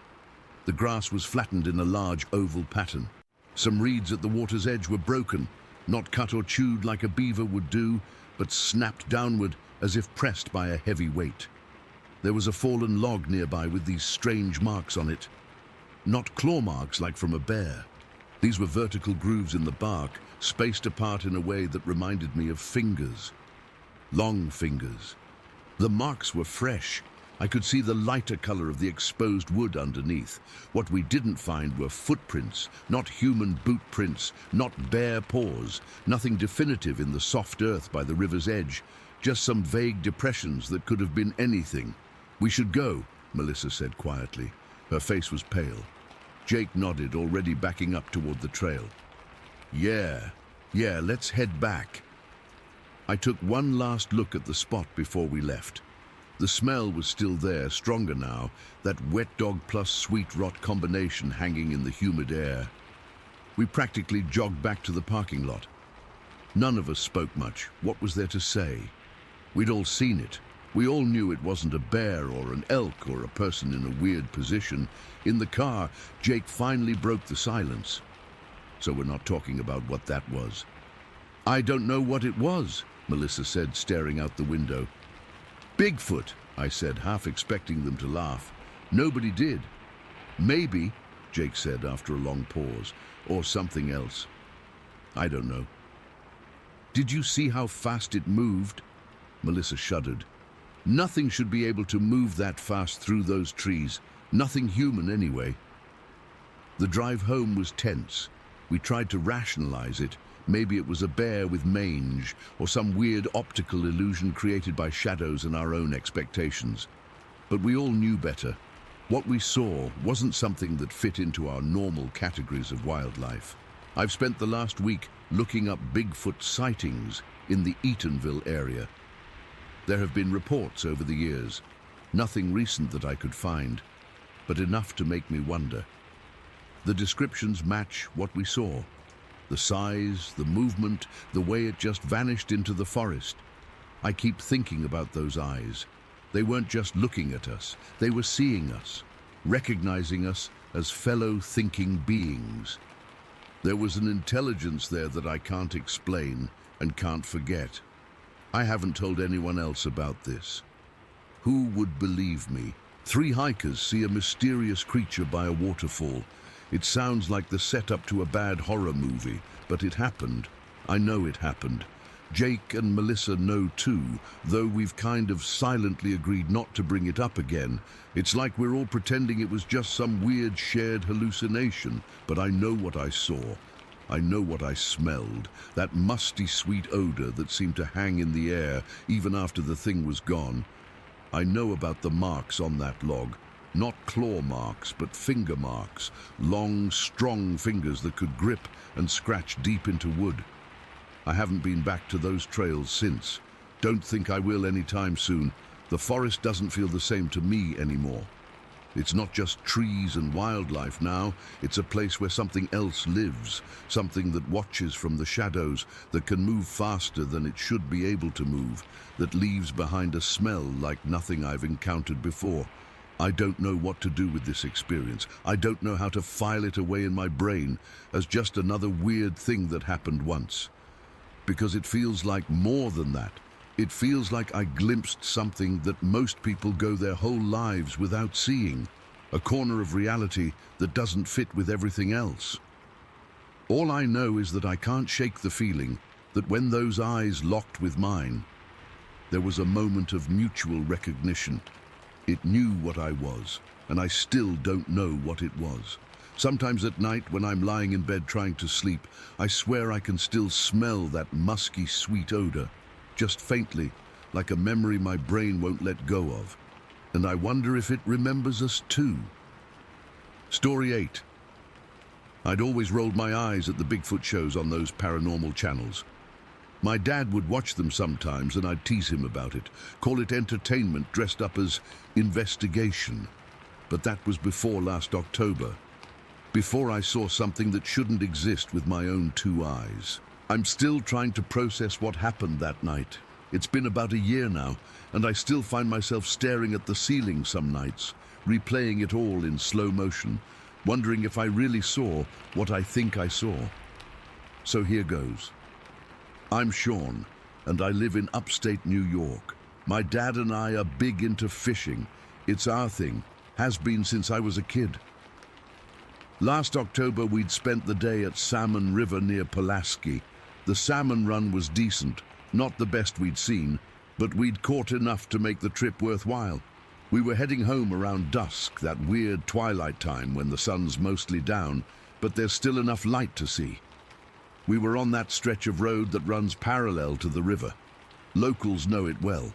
River was on our left, and to our right were these wide open fields that eventually lead to some woods, maybe a quarter mile away. The radio was playing some classic rock station. Dad was talking about maybe trying a different spot next weekend, and I was half listening, half watching the road. That's when I saw it. At first I thought someone had put up one of those carved wooden bears. You know the kind, the chainsaw art things people have in their yards. Or maybe it was just a really bushy, oddly shaped tree I'd never noticed before. But something about it caught my eye. It was big, standing maybe 8 to 10 feet tall in the distance, near the tree line by the river, jet black against the darkening landscape. I was about to point it out to my dad when it moved. And not just a little movement, like a branch swaying in the wind. This thing, it crouched down in this weird, fluid motion that immediately sent a chill through my entire body. Nothing that big should be able to move that smoothly. Nothing that big should be able to move that fast, because in the next moment, it exploded toward the road. I mean, exploded. 1 second it's by the river, the next it's tearing across the ground on all fours with this bizarre, powerful gallop. The stride length was impossible, covering maybe 6 or 8 feet per bound. My brain couldn't process what I was seeing. It was like watching a freight train made of muscle moving at the speed of a racehorse. "Dad!" I yelled, hitting the brakes instinctively. The thing crossed the road about 15 or 20 feet in front of our car.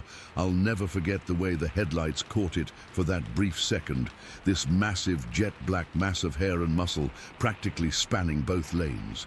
The hair was long and had this weird sheen to it, almost oily looking in the light. No tail, just this hulking primate-like form, but bigger than any bear or moose I've ever seen. And fast, so unnaturally fast.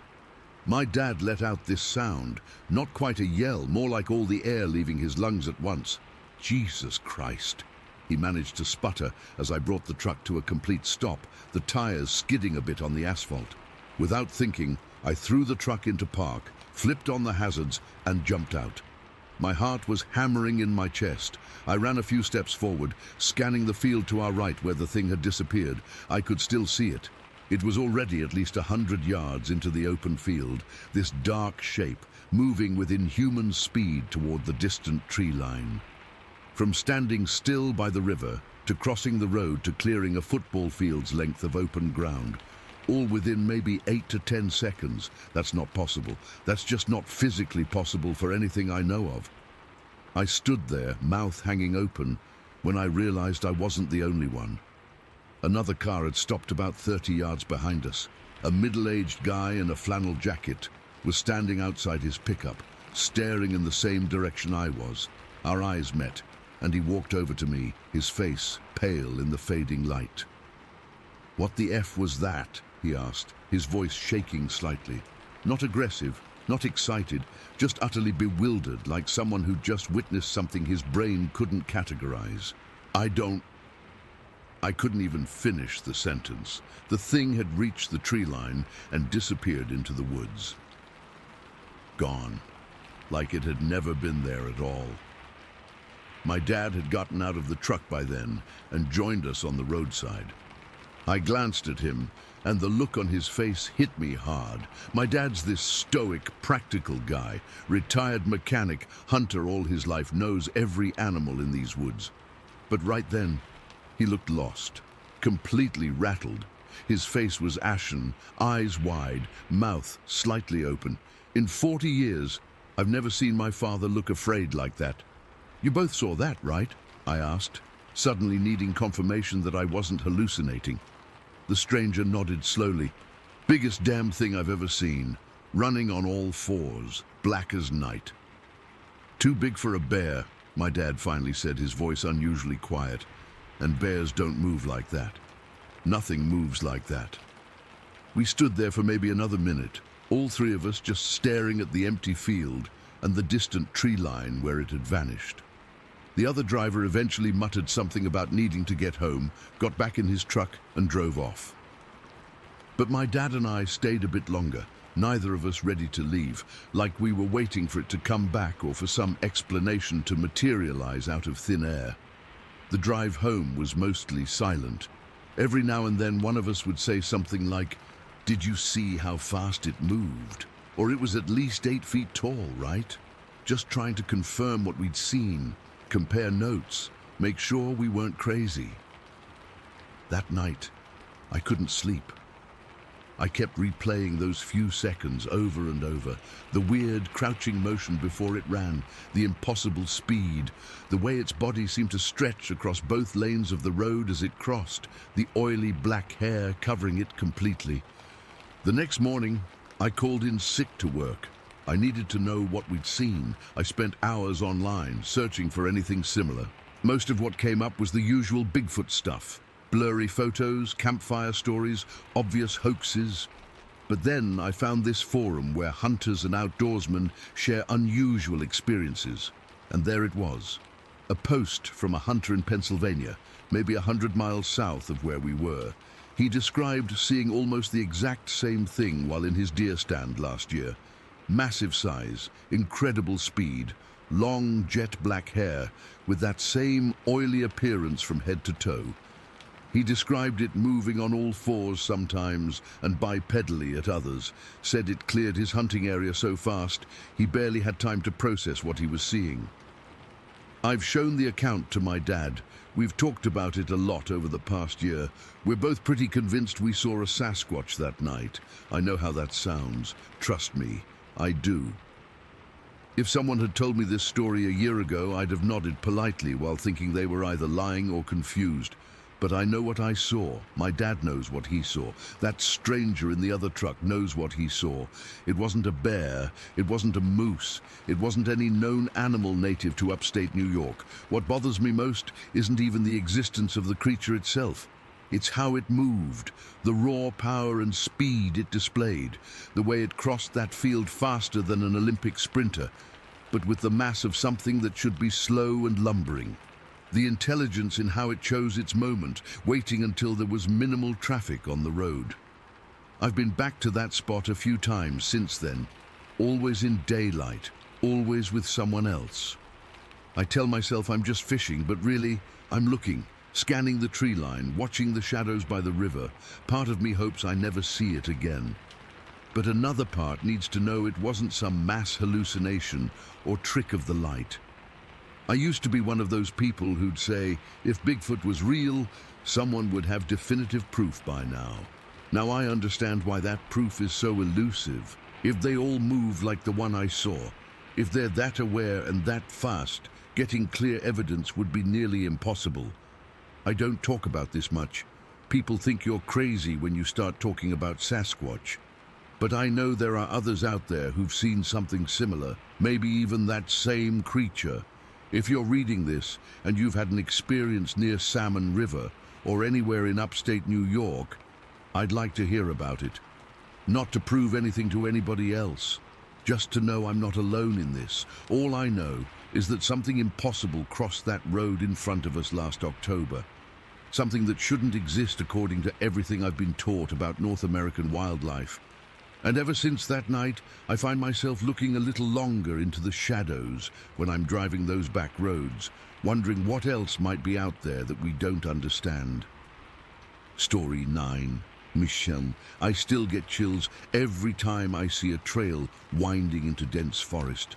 What happened to me in July of 2008 outside Greenwater, Washington, has permanently changed me. I've spent years trying to rationalize it, but I can't anymore. I need to get this off my chest. I was 27 at the time, working a desk job in Tacoma and desperate for some weekend adventure. The weather forecast promised mid-70s and sunshine, perfect for taking my Honda ATV up near Mount Rainier. I'd explored the area before, but always stuck to the main trails. This time, I wanted to check out this old service road I'd spotted on my previous trip. The morning started normal enough. I loaded my ATV onto my truck before sunrise, grabbed some beef jerky, water, and my small day pack. I remember feeling excited as I drove east on Highway 410, windows down, watching the sun climb over the Cascades. It was around 11 in the morning when I unloaded at a small turnout and hit the trails. For the first few hours, everything was fantastic. The service road was exactly what I was looking for, a forgotten path cutting through pristine wilderness. You could tell it hadn't seen regular traffic in years. Grass was growing right through the middle, and in some places I had to navigate around small trees that had started reclaiming the path. The forest on either side was thick, with towering Douglas firs and western hemlocks, their branches creating a patchy canopy overhead. It was around 3 in the afternoon when things changed. I'd been riding for a while and decided to take a break. I found a nice spot where the road widened slightly with a fallen log I could sit on. The air was warm and filled with the scent of pine. I cut the engine, took off my helmet, and grabbed my water bottle. That's when I noticed it. The silence. It wasn't just quiet. It was like someone had hit a mute button on the entire forest. No birds calling, no insects buzzing, no leaves rustling. Nothing. At first I figured it was just the contrast after the loud engine noise, but as seconds stretched into minutes, the silence became more unsettling. I've spent plenty of time in the woods, and they're never completely silent like this. I remember checking my watch, 3:22, and thinking maybe I should head back. Something felt off. I put my helmet back on and was about to restart the ATV when I heard it. A massive crash through the underbrush to my left, like something huge pushing through dense foliage.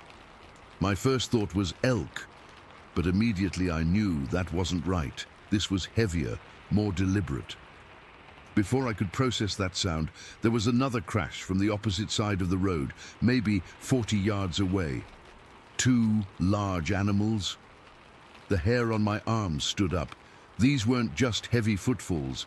Each impact seemed to vibrate through the ground beneath my boots. Whatever was moving through those trees was massive. I sat frozen on my ATV, my hand on the ignition but not turning it. Part of me was curious. Part of me was terrified. That's when it emerged. About 30 yards up the road, this thing stepped out of the tree line. I still struggled to describe what I saw. It was enormous, easily over 8 feet tall, maybe closer to 9. Its body was covered in thick, dark hair, not patchy like a bear, but uniformly covering its entire frame. The hair looked almost black in the shadows, but had a reddish-brown tint where sunlight hit it. Its arms were proportionally too long, hanging almost to its knees. The shoulders were impossibly wide and sloped powerfully, connecting to a barrel-like chest that tapered to a more narrow waist. But it was the face that paralyzed me with fear.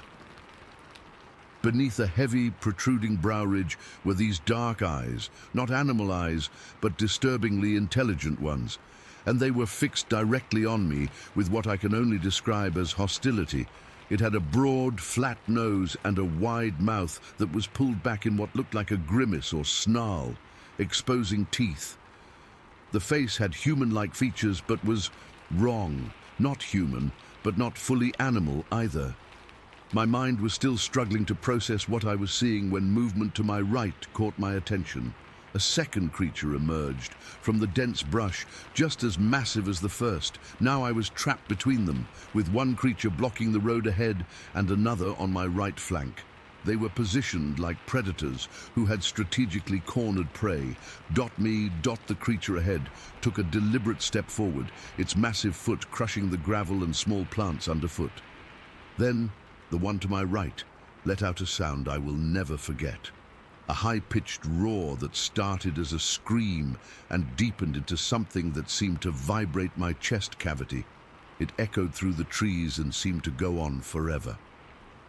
The first creature immediately responded with its own vocalization, a deeper, more guttural bellow that was somehow even more terrifying. That's when survival instinct kicked in. I twisted the throttle hard and the ATV lurched forward. The creature ahead, instead of backing away from my approaching vehicle, did something I never expected. It charged. It moved with shocking speed, covering ground in long, powerful strides, arms swinging at its sides, face twisted in what looked like fury. I swerved hard to the left, nearly tipping my ATV, and gunned it down the road. In my side mirror, I could see both creatures now in full pursuit. They weren't lumbering or awkward. They moved with purpose and speed, tearing through the brush alongside the road, always keeping pace. Sometimes they'd disappear from view momentarily, only to reappear closer than before. At one point, I glanced back to see one of them only about 20 yards behind me, its mouth open in that terrible scream, teeth visible. I pushed the ATV faster than I ever had before, bouncing dangerously over roots and rocks, nearly losing control multiple times. My hands were shaking so badly I could barely hold the handlebars. The pursuit continued for what felt like an eternity, but was probably closer to a mile. I remember breaking through to a wider, more established logging road and opening the throttle completely. Only when I reached a clearing about 10 minutes later did I finally stop to look back. Nothing was following me. The forest had gone completely silent again. My heart was hammering so hard I thought I might pass out. My throat was raw, and I realized I'd been screaming the whole time without even hearing myself. I sat there for maybe 20 minutes, trying to stop shaking, trying to make sense of what had happened. Eventually, I made it back to my truck without further incident, but I was a mess. I kept checking my mirrors, scanning the tree line, jumping at every sound. When I got home, I couldn't sleep for days. I'd close my eyes and see those creatures, particularly their faces, those eyes that held such clear intelligence and aggression. I've tried researching what I saw. I know what you're thinking. Bigfoot, Sasquatch, whatever you want to call it. But what I saw doesn't match most descriptions. These weren't shy, elusive forest creatures. They were predatory, aggressive, and they hunted in coordination. And there were two of them working together. Most accounts I've read describe solitary creatures that avoid humans. I've never told this story to anyone except my wife, who thinks I encountered some bears and my mind played tricks on me in the panic. Maybe she's right. Maybe the isolation, the sudden silence, and then the adrenaline created some kind of hallucination. But I know what I saw. Those weren't bears. Bears don't stand upright at that height. Bears don't have those proportions or move that way. And bears certainly don't make those sounds. Sounds I still hear in my nightmares. I've never gone back to that service road. I've barely been able to ride my ATV since then. Sometimes I think about reporting it, but who would believe me? What would I even say? I was chased by two giant, hairy humanoids in the woods. I'd sound insane. All I know is that stretch of forest outside Greenwater harbors something most people don't believe exists. Something that's intelligent enough to coordinate an ambush and powerful enough to move through dense forest faster than an ATV on a clear road. Something that, for whatever reason, saw me as an intruder or a threat. I don't know what would have happened if they'd caught me. I don't want to know. But I do know that the forests around Mount Rainier don't belong to us. And sometimes, when I'm driving past those dense tree lines, I can't shake the feeling that something is watching from just beyond the shadows, waiting for someone else to wander down that forgotten service road alone. Story 10. I've held on to this for 25 years, rarely talking about it, because honestly, who would believe me? I'm a scientist by training and profession. I deal in facts, evidence, and peer-reviewed conclusions. What happened on July 25, 1998, near Easterville, Manitoba doesn't fit neatly into any of those categories, and it's bothered me ever since. My friend Mike and I had planned the expedition to Cedar Lake for months. We were after amber deposits, specifically pieces that might contain preserved insects from roughly 75 million years ago. As a geologist specializing in Cretaceous period formations, Mike had theorized that this remote area might contain untapped amber deposits based on geological surveys and some preliminary samples from the region. The morning we set out was humid but clear. We'd packed light but efficiently, geological tools, sample bags, a video camera to document any significant finds, emergency supplies, and enough food for 3 days. The locals at Easterville, the tiny reserve village that was literally the only sign of civilization for hundreds of miles, looked at us like we were slightly crazy when we explained our destination. One older man simply shook his head and muttered something I couldn't catch to his companion. "You boys be careful out there," the shopkeeper told us as we purchased our final supplies. That's wild country. Not many go that far into the bush. I remember thinking his concern was sweet but unnecessary.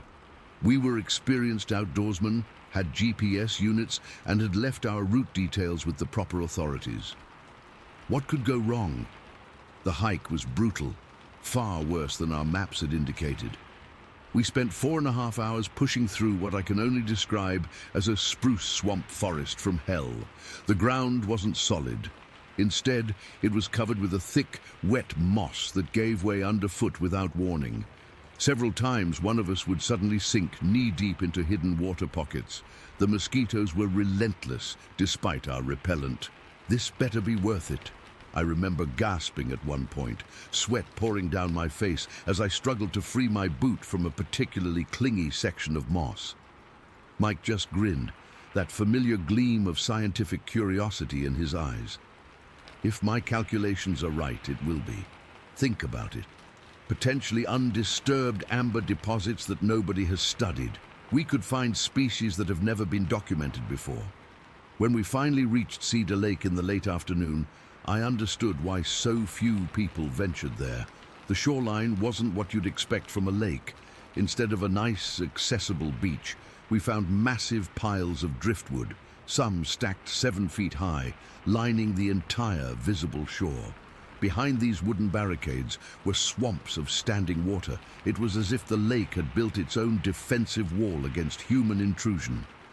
We set up camp on the only relatively dry patch we could find, a small elevated area about 50 feet from the shoreline. As the sun began to set, I felt an odd sensation, like we were being watched. I mentioned it to Mike, who laughed it off. "That's just your city instincts getting confused by actual wilderness," he said, poking at our small cooking fire. "There's nothing out here but us, some bears, and hopefully millions of years of perfectly preserved insects." I nodded and tried to shake the feeling, but it persisted until I finally fell into an exhausted sleep. The next morning dawned misty and still. After a quick breakfast, we began our search for amber along the lakeshore. This meant having to wade through waist-deep water in many spots, carefully navigating around the massive driftwood piles, and occasionally walking on small stretches of actual shore when we could find them. About 3 hours into our search, having found only a few small pieces of amber, we came upon a section of the shore that actually opened up into a proper beach, maybe 30 feet long. The sand gradually transitioned to mud at both ends before disappearing back into the water and driftwood. I was examining a small piece of what might have been amber when Mike called me over, his voice strange and tight. "Hey, you need to see this. Right now." Something in his tone made me drop what I was doing and splash over to where he stood, staring down at the sand. "What is it? Did you find a good piece?" I asked, then stopped dead when I followed his gaze. There, perfectly preserved in the wet sand, was a line of footprints, human-looking footprints. Except they weren't human at all. They were enormous. I estimated about 15 inches long as I crouched down to examine them. But they were narrower than they should have been for that length, which struck me as odd immediately. The stride pattern was what really got me, though. Whoever, or whatever, had made these prints had been running fast. The spacing between them was far wider than any human could manage. "These are fresh," Mike whispered unnecessarily. You could see how crisp the edges were, how the sand was still slightly damp where it had been compressed. "From this morning, maybe just an hour or two ago." I pressed my hand into the sand nearby to test its consistency, then looked at the depth of the impressions. Whatever made these is heavy, much heavier than either of us. We were both thinking it, but neither wanted to say it out loud. It sounded too absurd, too unscientific. "Bear," Mike suggested, but his tone made it clear he didn't believe that explanation himself. "Bears don't walk on 2 legs for this distance," I replied, gesturing to the tracks that continued down the beach. "And look at the foot shape. Those are definitely not bear paws." We followed the tracks with our eyes. They continued along the small beach before veering westward, directly into the dense swamp that we had struggled through yesterday. "We should document this," Mike said finally, pulling out the video camera. His hands were shaking slightly as he filmed the footprints, narrating measurements and observations in a clinical, detached voice that didn't match the look on his face. I knelt beside one of the clearest prints and placed my hand next to it for scale. My hand looked childlike in comparison. 5 toes were clearly visible, arranged much like a human foot, but with subtle differences in proportion. The ball of the foot was wider, the arch higher. It was like looking at an evolutionary branch of humanity that had taken a slightly different path. "This is exactly what the locals at Chemawawin used to talk about," Mike said quietly, referring to the original First Nations community that had been relocated to create Easterville. The stories about Sasquatch in these woods. I'd always dismissed such stories as folklore, as any rational scientist would. But kneeling there beside those massive footprints in a location so remote that we'd nearly killed ourselves reaching it, I felt my worldview shifting uncomfortably. "Whatever made these prints," I said, "came from somewhere and went somewhere. It's not a ghost." We debated following the tracks into the swamp, but quickly abandoned that idea. The thought of potentially encountering whatever had made those prints, with night only a few hours away, was enough to dissuade us. Instead, we collected our amber samples and continued our scientific work, though with a new alertness, constantly scanning the tree line. That night, neither of us slept well. Every crack of a branch or rustle in the underbrush jolted us awake. Around 2 in the morning, we both sat bolt upright at the same time when a long, low howl echoed across the lake. It wasn't a wolf. I'd heard wolves many times before. This was deeper, with an almost human quality that made the hair on my arms stand up. "That's at least a mile away," Mike whispered, but he didn't sound convinced. Minutes later, we heard what sounded like wood breaking, not small branches, but the substantial cracking of larger pieces of timber. It came from the direction of the driftwood piles. Then silence. We left at first light, abandoning our plan to stay another day. The trek back through the swamp seemed even more difficult, partly because we were rushing, partly because we were constantly looking over our shoulders. Neither of us mentioned what we'd documented or heard during the night. It was as if, by not discussing it, we could pretend it hadn't happened. Once back in civilization, we focused on the amber samples we'd collected. They were interesting, but not the groundbreaking discovery Mike had hoped for. We labeled the video recording of the footprints and filed it away. Occasionally over beers, one of us would bring up Cedar Lake, but we never discussed the tracks directly. It became our unspoken secret. Years passed. Both our careers advanced. Mike moved to the other side of the country for a prestigious research position. I stayed in academia, publishing papers on conventional geological subjects. But I've never been able to explain those footprints, and they've haunted me ever since. I've read all the literature on mice-identified animal tracks, on hoaxes, on the psychology of perception in stressful or isolated environments. None of it adequately explains what we saw that day. The rational part of my brain says there must be a conventional explanation. The part of me that stood on that remote beach, looking at fresh 15-inch footprints with a stride length impossible for humans, isn't so sure. I'm a scientist. I believe in evidence, in the scientific method, in rational explanations for natural phenomena. But I also know that on that day in July of 1998, on the shore of Cedar Lake, in one of the most isolated parts of Manitoba, Mike and I documented something that defies conventional explanation. I've kept quiet about this for decades, fearing professional ridicule. But I'm older now, and less concerned about such things. I still can't explain what we found at Cedar Lake. And maybe that's the point. There are still things in this world beyond our current understanding. Even for those of us who have spent lifetimes pursuing scientific truths. Sometimes I wonder if whatever made those tracks is still out there, moving through those swamps, leaving evidence of its existence for the rare human who ventures into its territory. And sometimes, when I can't sleep, I wonder if it watched us that day from the dense tree line as we documented its passage, curious about the strange, smaller creatures examining its tracks with such fascination and fear. Story 11. I've never told this story online before. I've barely told it to anyone at all, honestly. People don't believe you when you tell them something like this. They think you're making it up for attention, or that you misidentified a bear, but I know what I saw. It's been 25 years, and I still get nightmares about those eyes staring at me through the window. This happened back in October of '98. I was working as a seasonal park ranger in Monongahela National Forest in West Virginia. It was my first season as a ranger, and I was excited about it, despite the isolation. I'd always loved the outdoors, and the job seemed perfect for me. They assigned me to this tiny ranger cabin deep in the forest, and when I say deep, I mean deep. 8 miles from the nearest trailhead. The cabin itself was pretty basic.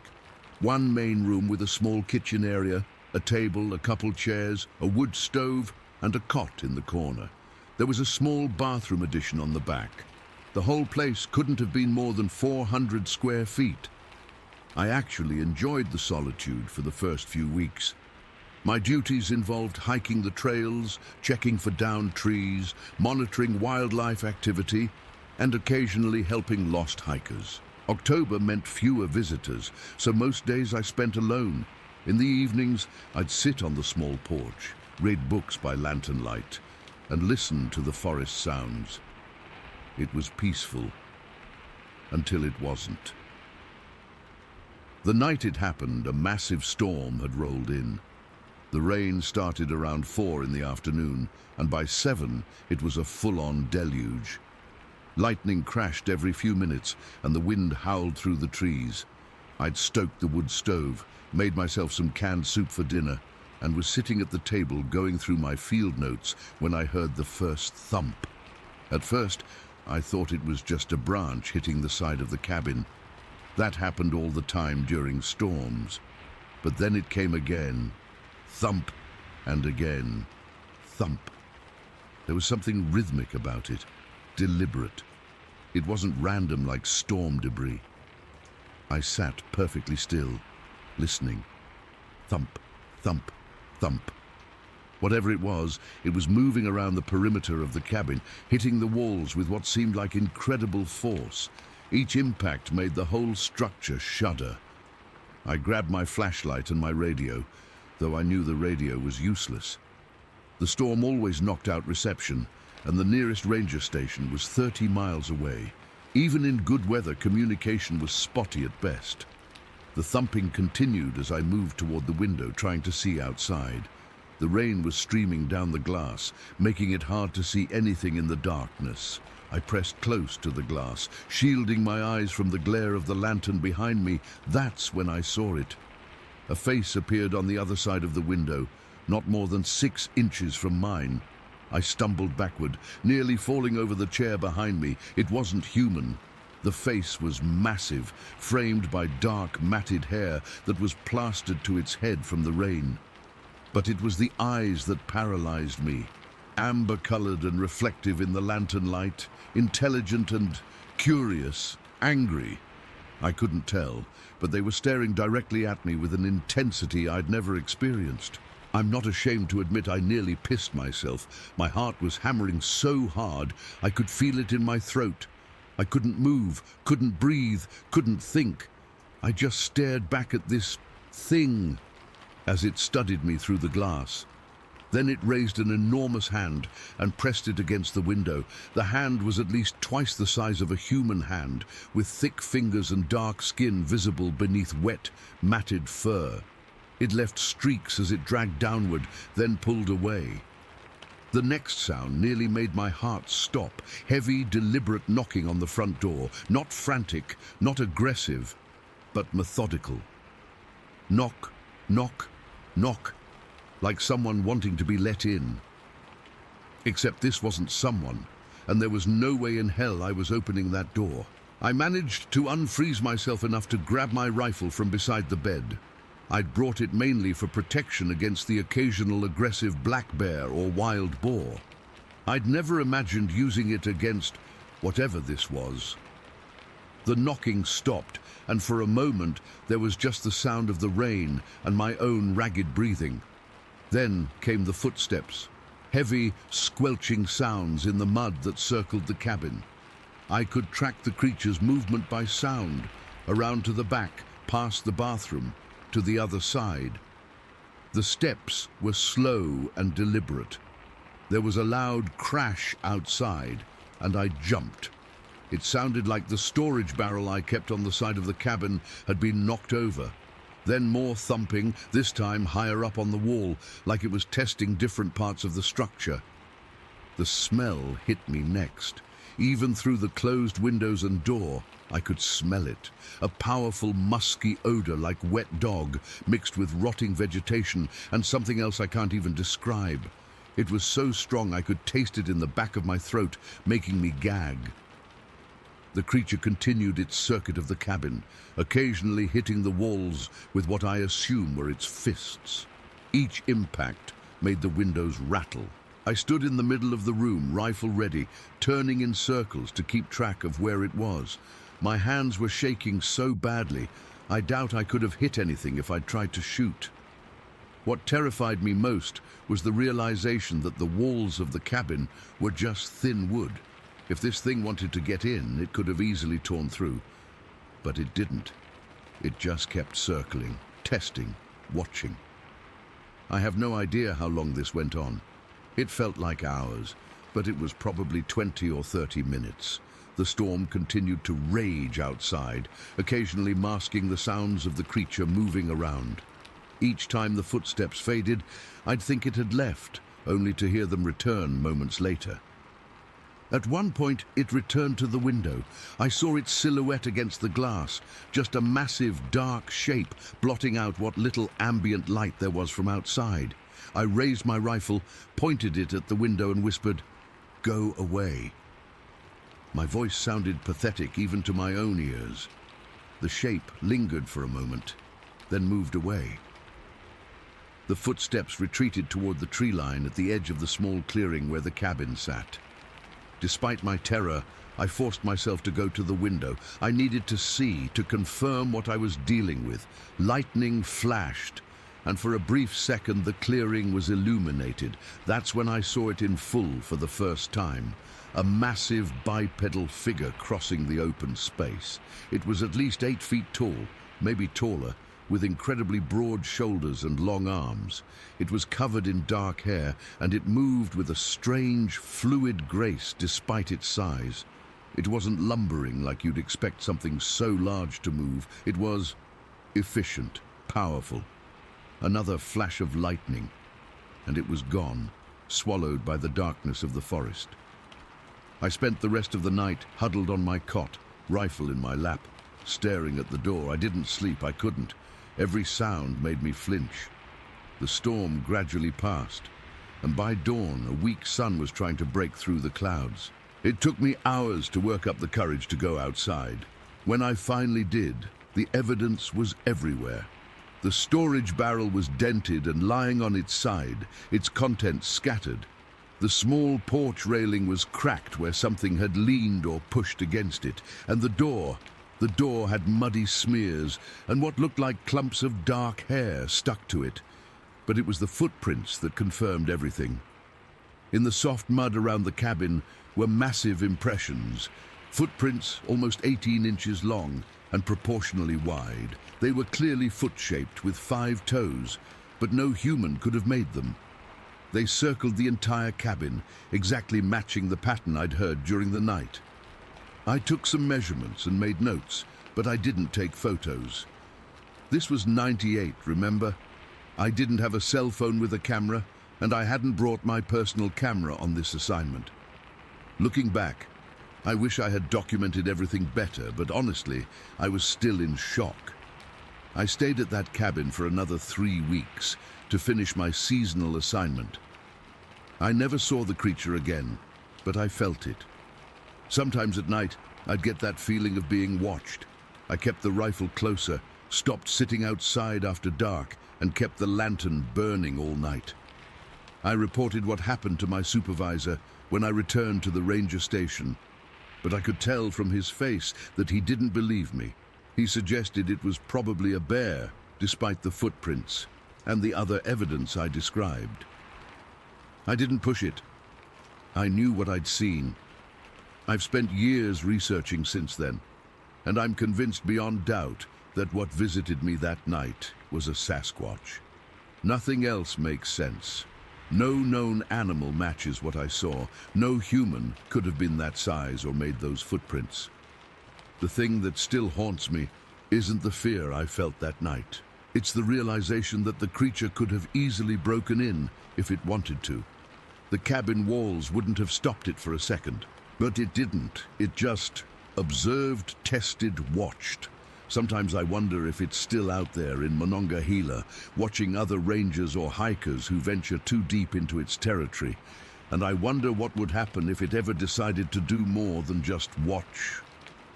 Story 12. Oh, no. I've never really been one to believe in the paranormal or cryptids or whatever you want to call it. I'm pretty rational, honestly. I work in IT, spend my weekends hiking, and generally keep to myself. What happened 3 weeks ago has completely shattered my worldview, though, and I haven't been able to sleep properly since. It was a Thursday night, around 11:30. I had been in Shelton visiting my aunt who wasn't feeling well, bringing her some groceries and making sure she was okay. The drive back home is about 45 minutes, mostly through dense forest with very little traffic, especially that late. I remember being tired, but not dangerously so, just ready to get home and crawl into bed. The weather was clear, but dark. One of those moonless nights where the darkness outside your headlights feels absolute. I had the radio playing low, some late-night talk show that I wasn't really listening to, just background noise to keep me company. About 20 minutes into my drive home, I came around a bend in the road and saw something up ahead in my headlights. At first, I thought it was just a deer. They're super common out here, and I've had plenty of close calls before. But as I got closer, I realized it was something else entirely. There was definitely a deer on the road. I could see it sprawled out across the asphalt, obviously roadkill. But what made me hit the brakes was the figure standing next to it. My first thought was that it was someone who had hit the deer, maybe checking on it or trying to move it off the road. That would be the normal explanation, right? I slowed down pretty quickly, not wanting to startle whoever was out there. The stretch of road was completely empty except for me, and I figured maybe they needed help or something. But as I got within about 50 yards, I started to realize something was very wrong with what I was seeing. The figure wasn't wearing any high-vis clothing like you'd expect from someone out on a dark road at night. In fact, they didn't appear to be wearing anything at all, and they were handling the deer in a way that seemed odd, not like someone trying to check if it was alive or drag it off the road, but almost like they were examining it, turning it over and inspecting it with a methodical curiosity. I slowed down to maybe 10 miles per hour, still approaching. Something in my gut was screaming at me that this wasn't right, but I kept going. I don't know why I didn't just floor it and get out of there, but I think part of me was trying to rationalize what I was seeing. Maybe it was someone who was mentally unwell. Maybe they were injured. My brain was desperately trying to find a normal explanation. When I got within about 30 yards, my headlights fully illuminated the scene, and any hope of a rational explanation vanished. What was crouched over that deer wasn't human. Its entire body was covered in dark, matted fur, a deep brown color that looked almost black in the headlights. The fur wasn't uniform. It was longer around the arms and legs, hanging in tangled clumps, especially around what I can only describe as its forearms. It reminded me weirdly of the way moss hangs from trees in the old growth forests around here. When my lights hit it directly, the creature turned its head toward my car. That moment is burned into my memory. Its face was... I don't even know how to describe it properly. It was like a cross between a human and something else entirely. The eyes caught the light like an animal's would, reflecting back with that eerie yellow-green glow. The mouth was wide, more than a human mouth should be, and I could see the outline of teeth that seemed too large, too prominent. Something in my mind just kept whispering, "Don't stop," completely. I kept my foot lightly on the gas, maintaining that slow crawl forward. I couldn't take my eyes off it, and it was watching me too, its gaze steady and unblinking. As I got closer, it straightened up from its crouched position over the deer. That's when I realized how absolutely massive this thing was. It had to be at least 7 feet tall, maybe taller. Its shoulders were incredibly broad, and even through the fur I could see the muscle definition in its chest and arms. It was built like a bodybuilder, but with proportions that were just wrong. Its arms were too long, hanging down almost to its knees. I was directly alongside it now, maybe 15 feet away at most. Nothing but my driver's side window between us. I could have reached out and touched it if the window had been open. The smell hit me then. a musky, wild odor that somehow got into my car, even with the windows closed. It was like wet dog combined with something earthier, like rotting leaves and soil. The creature just watched me. That's what was so unsettling. It didn't seem startled or threatened by me at all. It didn't run away or approach me aggressively. It just stood there, observing my car passing by with what I can only describe as a kind of detached curiosity, like I was the strange creature it had encountered, not the other way around. As I passed it, I caught one more glimpse in my side mirror. It had turned slightly to continue watching my car, but it hadn't moved from its spot, and that's when the full realization hit me. This thing could have easily reached my car in 2 strides. If it had wanted to stop me, to pull me from my vehicle, it absolutely could have. I'm 5'9" and maybe 170 pounds. This creature could have tossed me around like a rag doll. I didn't look back after that. I just kept driving, my eyes fixed straight ahead on the road, my hands gripping the steering wheel so hard my knuckles were white. I drove like that for I don't know how long, maybe 5 miles, maybe more, before I realized I was shaking so badly I could barely control the car. I pulled over onto the shoulder, put the car in park, and just sat there breathing. My whole body was trembling. I couldn't get the image out of my head, that massive, fur-covered figure straightening up to its full height, those reflective eyes staring directly at me. I felt like I was going to throw up. I sat there for maybe 15 minutes, trying to calm down enough to drive the rest of the way home. I kept checking my mirrors, half convinced I would see it loping down the road after me, but there was nothing behind me except empty darkness. The rest of the drive home is a blur. I remember locking my doors as soon as I got inside my house, checking every window and door twice. I didn't sleep at all that night. I just sat on my couch with all the lights on, jumping at every little noise outside. The next morning, I almost convinced myself it had been a hallucination. Maybe I was more tired than I thought. Maybe it was just a bear or something, and my mind played tricks on me in the darkness. So I did something that was probably stupid. I drove back to that stretch of road. In the daylight, it looked completely ordinary. There was no sign of the deer carcass, no strange footprints or evidence that anything unusual had happened there, just a normal stretch of forest road. But I know what I saw. I know it wasn't my imagination.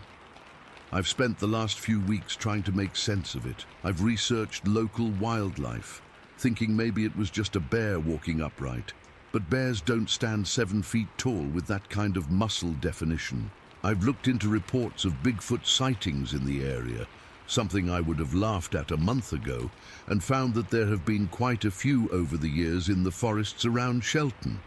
What bothers me most isn't just that I saw something impossible. It's the way it looked at me. There was intelligence in those eyes, not animal intelligence, but something else. Something that understood exactly what I was and chose to let me pass. I can't shake the feeling that it made a decision about me in that moment, that it could have stopped my car if it wanted to, but it simply chose not to. I've been avoiding driving at night since then. I've been jumping at shadows and strange noises. Every time I'm near the forest, I feel like I'm being watched. I don't know if I'll ever feel completely safe on those roads again. I haven't told many people about this. Who would believe me?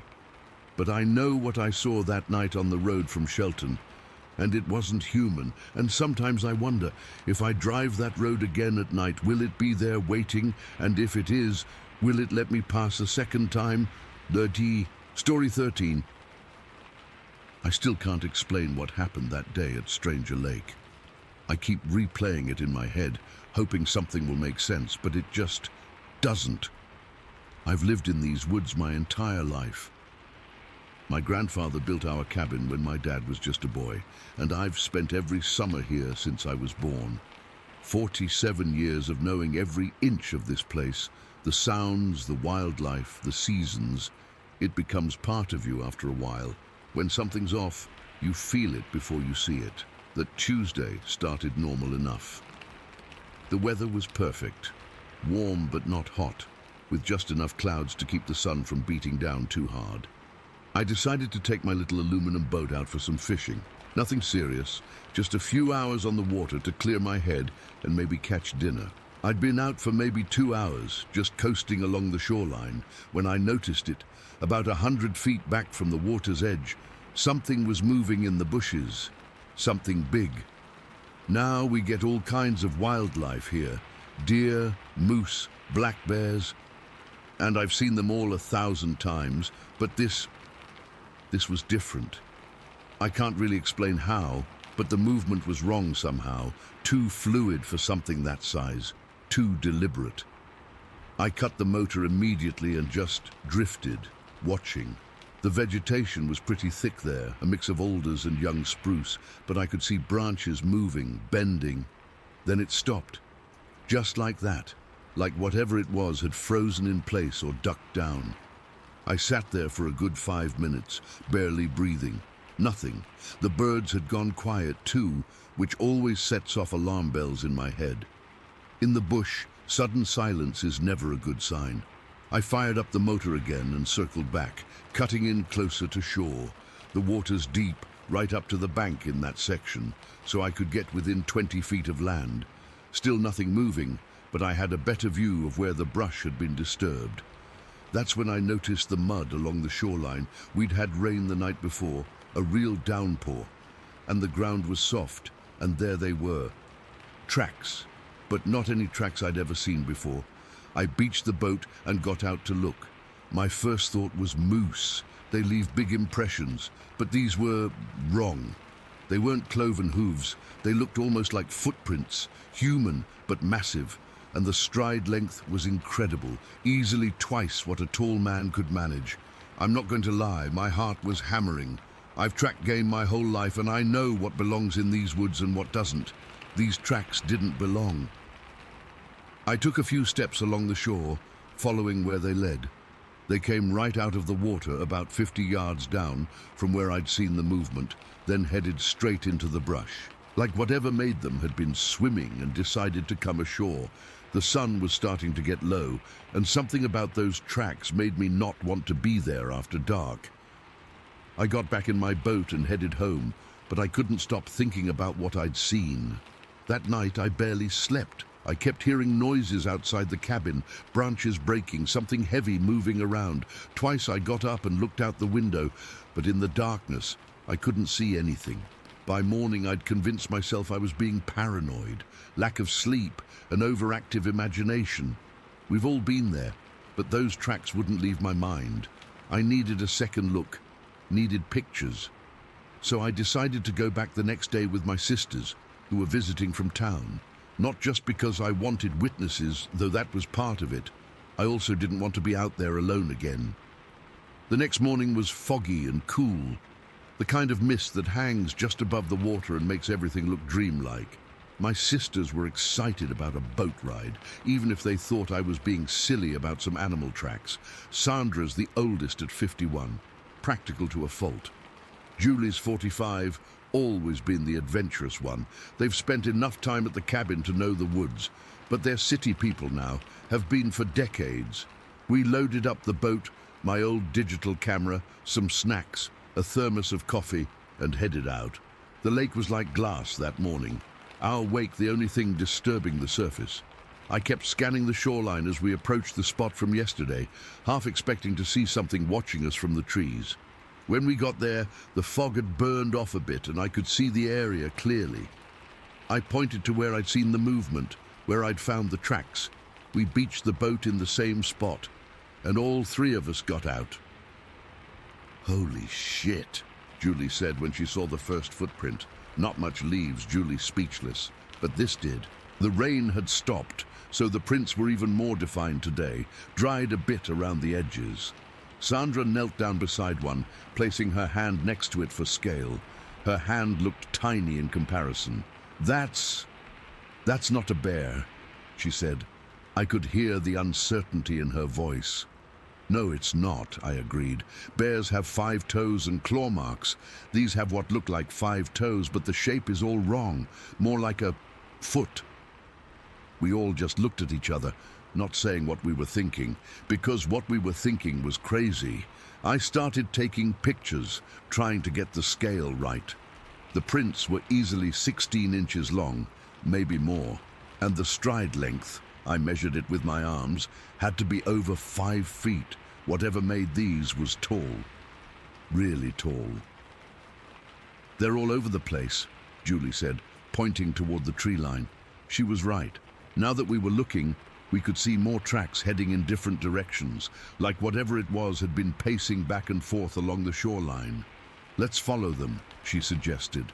Always the adventurous one. Sandra looked uneasy, but nodded. I wasn't thrilled about the idea myself, but in daylight, with 3 of us, it seemed safe enough. We followed the clearest set of tracks into the woods. The ground was softer here, the impressions deeper. They led through a stand of young birch trees, bending around to the north, roughly in the direction of my cabin. That realization made my stomach tighten. Had it been heading toward my place last night? We'd gone maybe a 1/4 mile when Sandra stopped suddenly. "Listen," she whispered. We froze. At first I didn't hear anything but the normal forest sounds, chickadees, the rustle of leaves. Then I caught it, a rhythmic sound, like something heavy walking through underbrush but far off. Then a crack, loud enough that we all jumped, like a dead tree breaking. "We should go back," Sandra said, her voice tight. Julie looked torn between common sense and curiosity. "We've come this far." I was about to agree with Sandra when we heard it, a sound that didn't belong in these woods, a long, low vocalization that started deep and rose in pitch before trailing off. Not a howl, not a roar. Something in between, something I'd never heard any animal make in all my years here. We didn't discuss it. We just turned and walked quickly back toward the boat.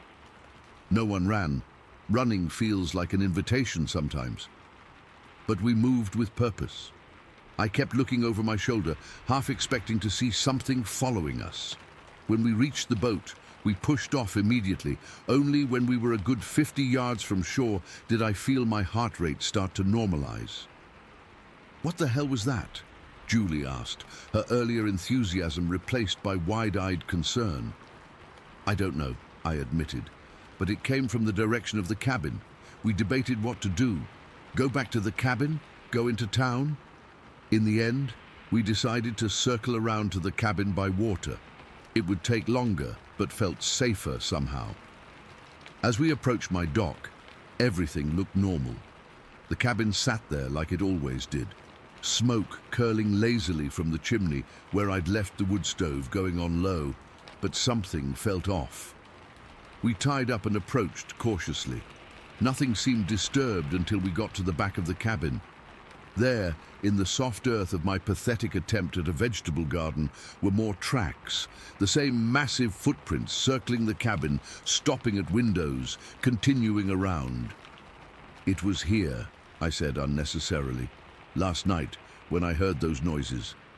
We went inside, locked the door behind us, and sat at my kitchen table in silence for a long time. Finally, Sandra spoke. "There are stories," she said hesitantly. "Old stories from when we were kids. Remember how Grandpa used to talk about the big man of the woods?" I did remember. Grandpa had all kinds of tales, most of them designed to keep curious grandkids from wandering too far from the cabin. Stories about a massive, hairy creature that would sometimes visit the lake, especially during the full moon. We'd laughed at those stories as kids, knowing they were just his way of scaring us. But sitting there, with those tracks outside my door, they didn't seem so funny anymore. We spent that night in the cabin, all 3 of us, jumpy at every sound. I got my rifle out and kept it close, though I wasn't sure it would do much good against something that could leave tracks like that. In the morning, we checked outside again. More tracks, fresh ones, circling the cabin again, like it had been pacing around all night while we were inside. That was 3 days ago. My sisters have gone back to town, but I'm still here. I've lived in the bush all my life, and I'm not about to be driven away, but I don't go out after dark anymore. and when I'm in my boat, I stay well away from that section of shoreline.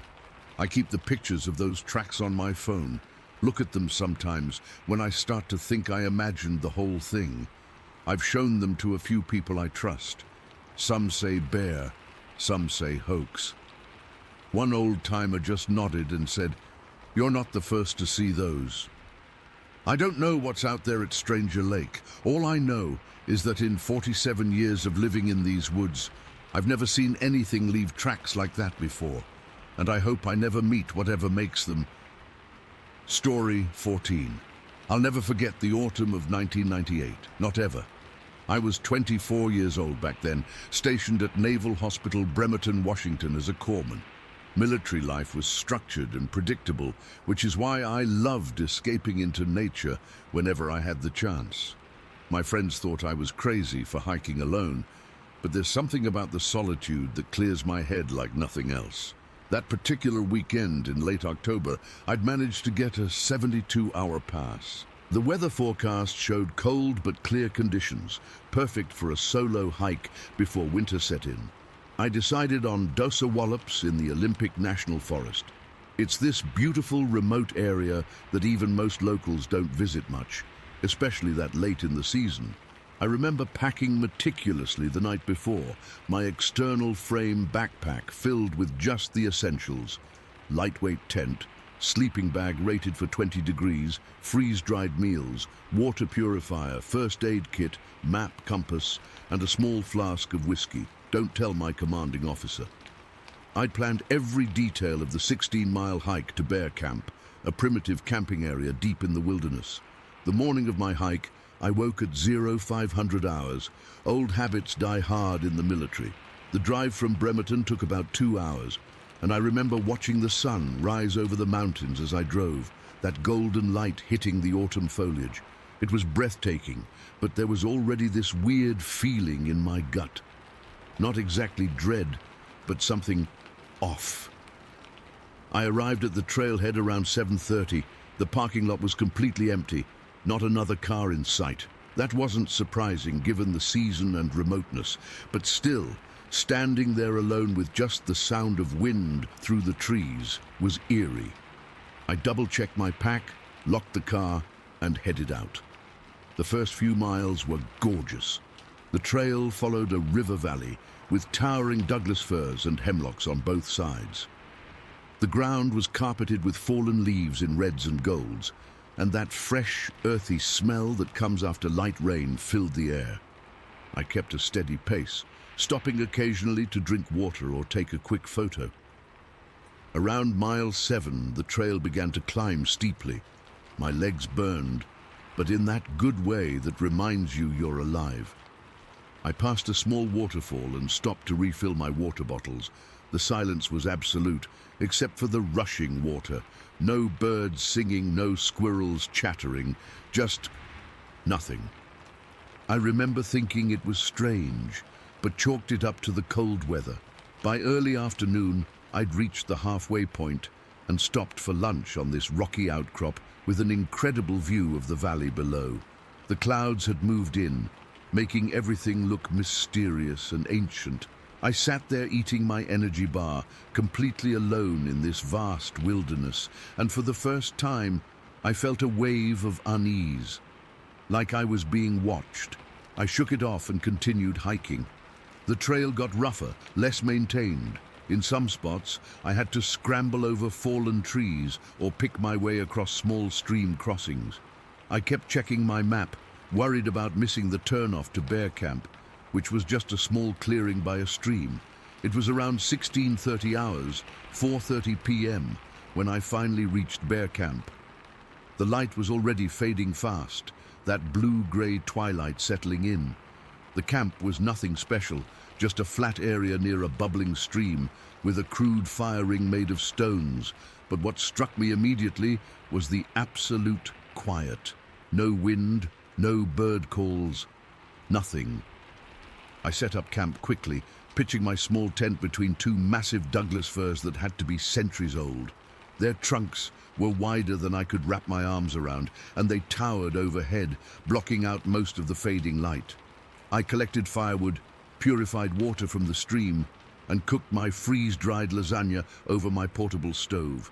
As darkness fell completely, I built a small fire, more for comfort than warmth. The temperature had dropped significantly, and I could see my breath in the air. The stars came out. Thousands of them, more than you ever see near civilization. Under different circumstances, it would have been magical. I stayed up until around 10 p.m., just sitting by the fire, occasionally adding wood, sipping my whiskey. The isolation was complete. 16 miles from the nearest road, no cell service, not that many people had cell phones back then, and not another human being for miles in any direction. When the fire died down to embers, I crawled into my sleeping bag, exhausted from the day's hike. Despite the strange feelings I'd had earlier, I fell asleep almost instantly. I don't know exactly what time it was when I woke up. My watch said just past 0200 hours, 2 a.m. Something had pulled me from deep sleep into full alertness in an instant. It wasn't a sound exactly, more like a pressure change. The air felt heavy, electric. I lay perfectly still in my sleeping bag, my heart hammering against my ribs. Every instinct in my body was screaming danger, the kind of primal fear humans aren't supposed to feel anymore in our civilized world. Then I heard it. Footsteps. Heavy, deliberate footsteps about 10 feet from my tent, not the random scattered movement of a deer or the padding of a bear. These were bipedal, rhythmic, powerful. Each step made the ground tremble slightly, vibrating through the thin sleeping pad beneath me. My first thought was another hiker, but that made no sense. Who would be walking around a remote campsite at 2 in the morning without a flashlight? And these footsteps were too heavy, too purposeful. The steps moved slowly around my campsite. I could track the movement by sound, from the stream side, past the remains of my fire, around behind my tent. Whatever it was, stopped on the far side of the Douglas fir to my right. I held my breath, trying to be absolutely silent. The tent walls suddenly seemed absurdly thin, just a sheet of nylon between me and it. Then it moved again, continuing its circuit around my camp. Slow, measured steps. Thud, thud, thud. Each footfall made the earth shake beneath me in a way I've never experienced before or since. When it completed one full circle of my camp, it stopped at the edge of the clearing where the forest became dense again. I could sense its presence there, watching. Then came a sound I'll never forget. A deep, resonant grunt. Not a bear's growl or any animal sound I recognized. It was lower, more guttural, almost human-like, but not quite. Most terrifying of all, from somewhere far across the meadow, maybe a quarter mile away, came an answering grunt. The same sound, just fainter with distance. My mind was racing. Every horror movie, every campfire story, every urban legend I'd ever heard flashed through my brain. But this wasn't a story. This was happening here and now, in the pitch-black wilderness, with no one to help me. The creature, and I have no other word for it, began moving again, starting another circle around my camp, those same heavy, deliberate footsteps. Thud, thud, thud. I could feel each step vibrating through the ground. This time it moved closer to my tent, close enough that I could hear breathing, deep, heavy breaths from something with massive lungs. I was paralyzed with fear, my entire body rigid in my sleeping bag. It completed the second circle, and again stopped at the edge of the tree line. Again, it made that grunting sound. Again, the distant reply came. I don't know how long I lay there, barely breathing, my heart threatening to explode from my chest. It felt like hours, but was probably only minutes. The silence that followed was almost worse than the footsteps. I strained to hear anything, a movement, a breath, but there was nothing. Then, as quietly as it had arrived, it left. No crashing through undergrowth, no branches breaking, just silence. Whatever it was moved through the dense forest with impossible stealth for its size. I lay there for what must have been another hour, too terrified to move. Every muscle in my body ached from tension.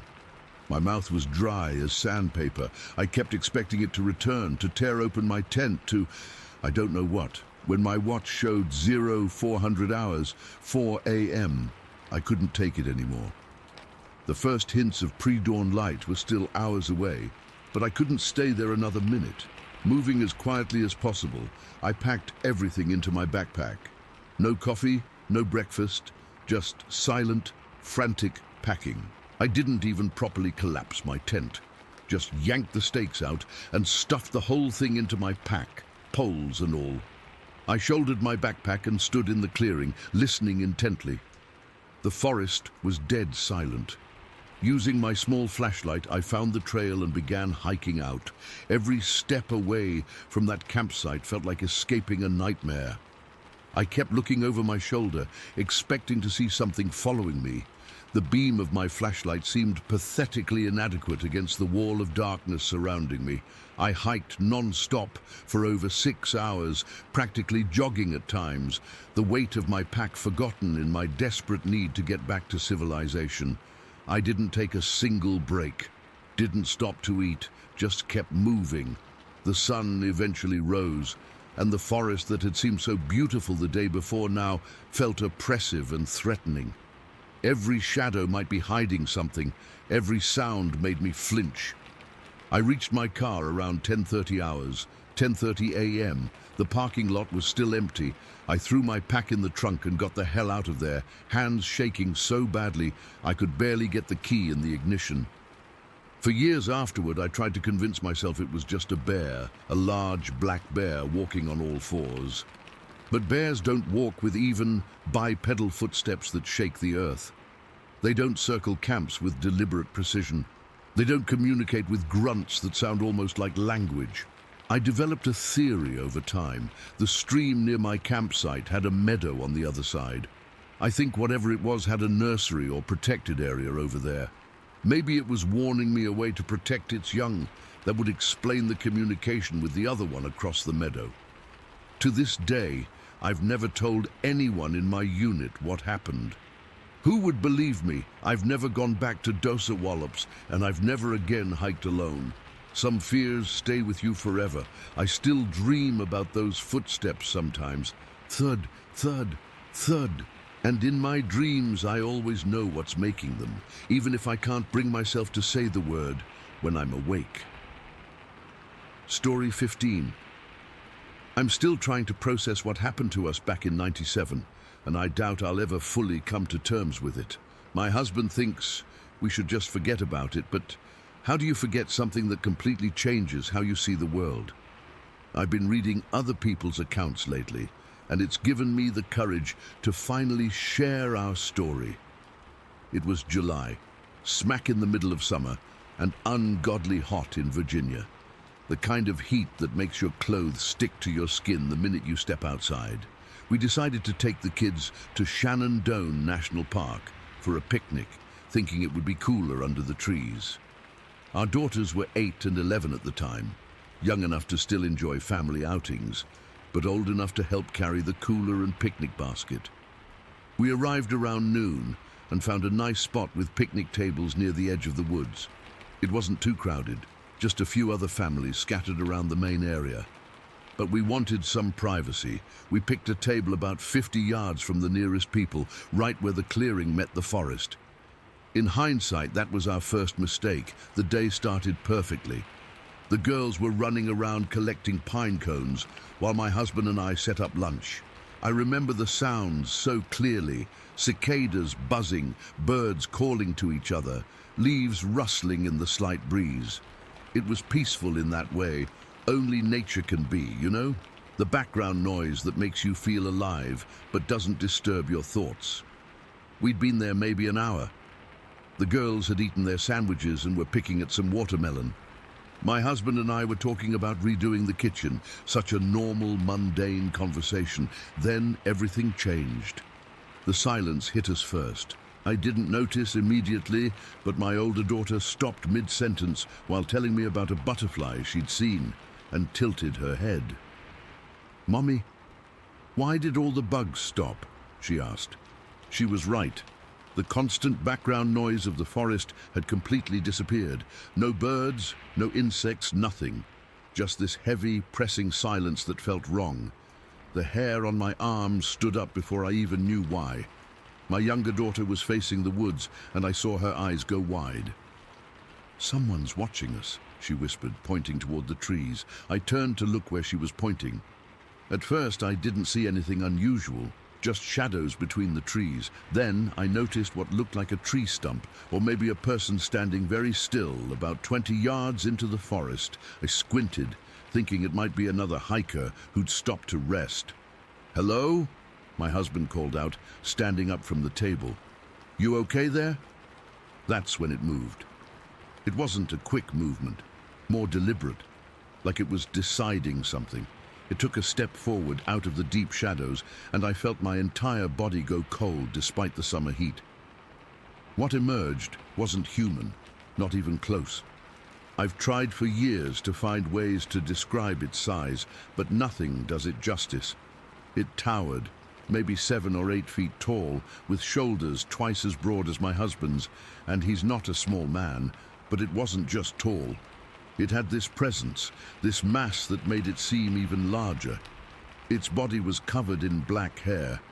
Not fur exactly, but hair like a human's might be, just everywhere. It was longer in some places, especially around the shoulders and down the back, shorter on the face and chest. The face, God, the face is what haunts me most. It had this heavy brow that jutted out over its eyes, which were dark and deep set. Its nose was wide and flat, almost like a human nose, but wider with large nostrils. The mouth was broad, lips thin. The most disturbing thing was how aware it looked. Those eyes weren't animal eyes. There was intelligence there, something recognizing us as we recognized it. My maternal instincts kicked in instantly. I grabbed my younger daughter and pulled her behind me. My husband stood up and moved in front of all of us, though I could see his hands shaking. Our older daughter froze completely like a statue, her watermelon forgotten on her plate. For what felt like eternity, we just stared at each other, this creature and our family. I could see its massive chest moving with each breath, the muscles in its arms, and they were clearly muscles, not just bulk, tensed as it opened and closed its fists. It seemed unsure, almost like it was as startled to see us as we were to see it, but it didn't run. It just watched. Then the smell hit us. I'd been downwind, I guess, but when the breeze shifted, it was overwhelming, like sweat and dirt and something rotten all mixed together. Not just body odor, but something primal and musky that made my stomach turn. My younger daughter gagged behind me. It made a sound then, not quite a growl, more like a deep, rumbling vocalization that seemed to vibrate through the clearing. It wasn't loud, but it carried. I've never heard anything like it before or since. It was communication, but not language as we understand it. The creature took another step forward. I was frozen in place, but my mind was racing through options. Should we run? Would it chase us? Would running trigger some predator instinct? I'd always heard you shouldn't run from wild animals. But this wasn't an animal from any safety guide I'd ever read. My elbow accidentally knocked against our cooler, and the plastic lid clapped shut with a sharp sound. The reaction was immediate and terrifying. The creature's whole demeanor changed in an instant. It pulled back its lips in what could only be described as a snarl, revealing square, yellowish teeth. The sound it made this time was louder, more aggressive, a clear warning. Then it stomped one massive foot against the ground, just once. It wasn't a charge, but a statement. The impact was so powerful, I felt the picnic table rattle, and our paper plates jumped. My husband spoke very quietly without turning around. "Nobody move. Just stay completely still." We stood like that, hardly breathing, for maybe 30 seconds. The creature's eyes moved between each of us, studying us. I had this overwhelming feeling that it was assessing whether we were a threat. I could see the intelligence in its face, the calculations happening. It wasn't just reacting, it was deciding. Finally, it took a step backward.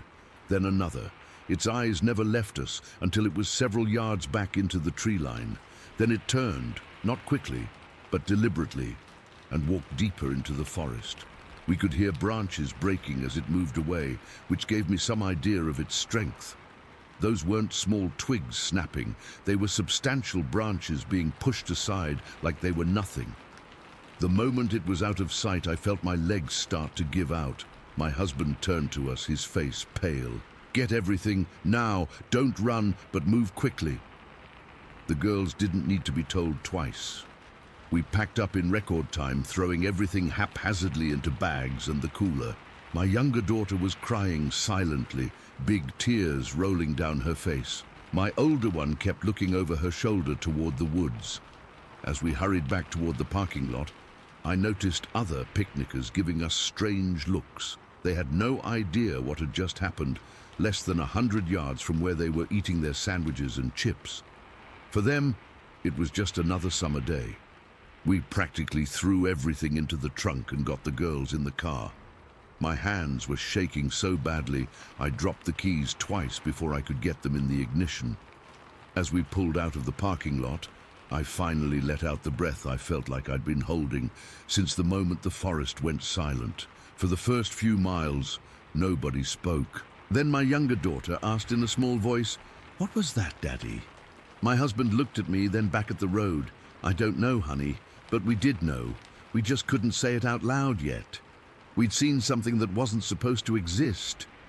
A Sasquatch, Bigfoot, whatever name you want to give it. When we got home, we made a pact not to tell anyone. Who would believe us? We'd be the crazy family who claimed they saw Bigfoot on their picnic." But privately, my husband and I stayed up all night researching.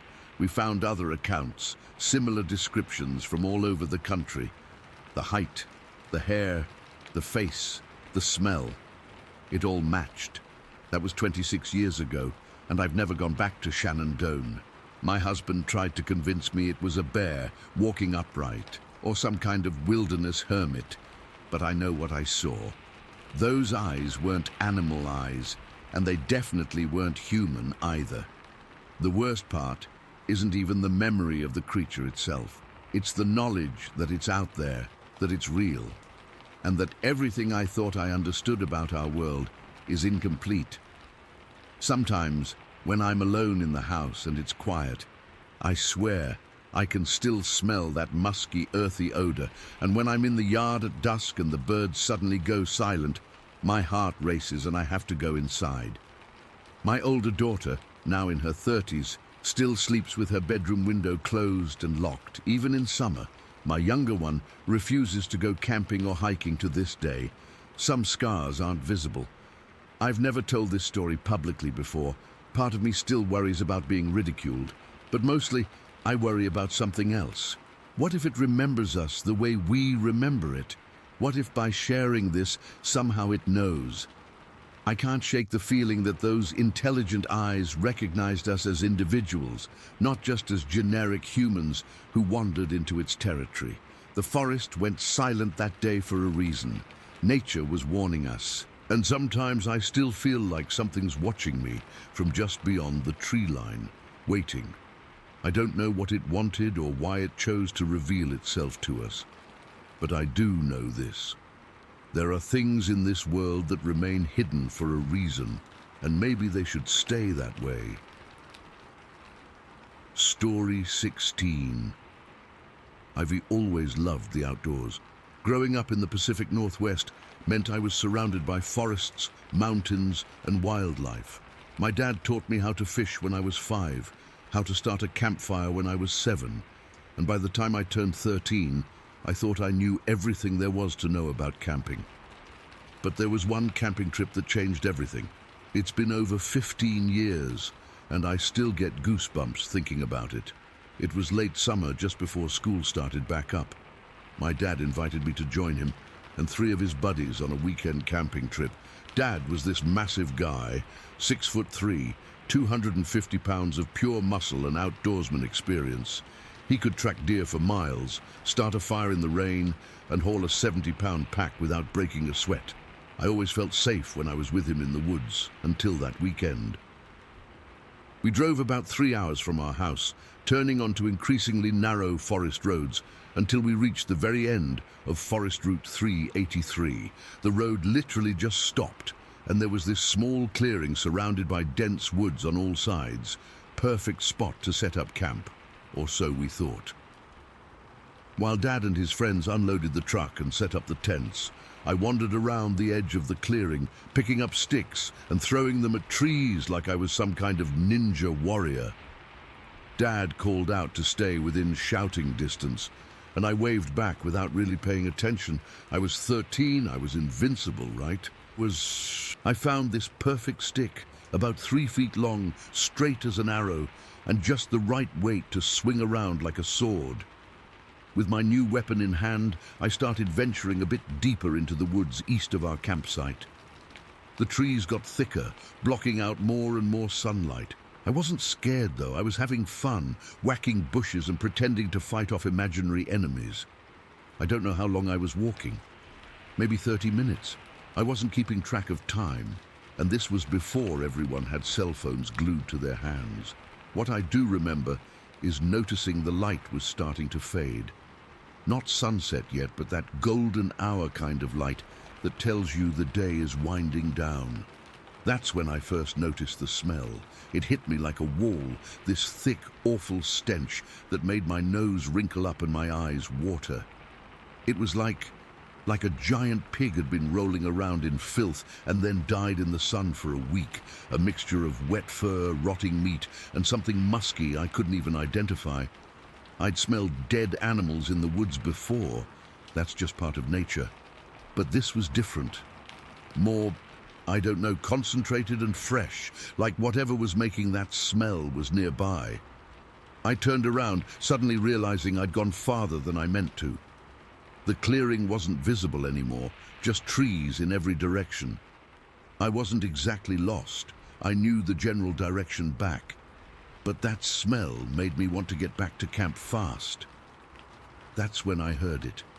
About 50 yards behind me, the sound of brush snapping and breaking. Not like a squirrel or rabbit moving through underbrush. This was heavy, deliberate movement. Snap, crack, pause. Then more breaking branches. My heart started pounding against my ribs. I froze, my hand tightening around my stupid stick like it would somehow protect me. Whatever was moving through the brush was big. Bear, elk. My mind raced through possibilities. The breaking sounds continued, getting slightly closer. I was about to run when I heard my dad's voice in the distance. "Jason, dinner's almost ready. Where are you?" His voice boomed through the trees, and the exact instant, he called out, the breaking sounds behind me stopped. Complete silence. Even the birds had gone quiet. I shouted back, "Coming!" and started walking quickly toward Dad's voice, trying not to run outright. I didn't want to look back. Didn't want to see what had been following me. But the weird thing was, I could feel it was still there. Just waiting, listening. The hair on my neck was standing straight up. When I finally broke through to the clearing, Dad was standing at the edge, looking annoyed. "What did I tell you about staying close?" he asked, but I could tell he was more relieved than angry.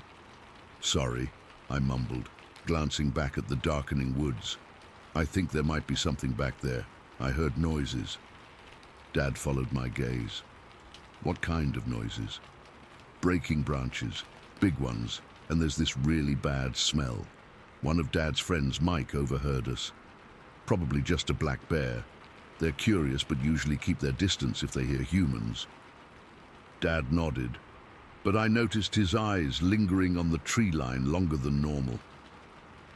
"Well, dinner's ready. Let's eat and get the fire going before it gets completely dark."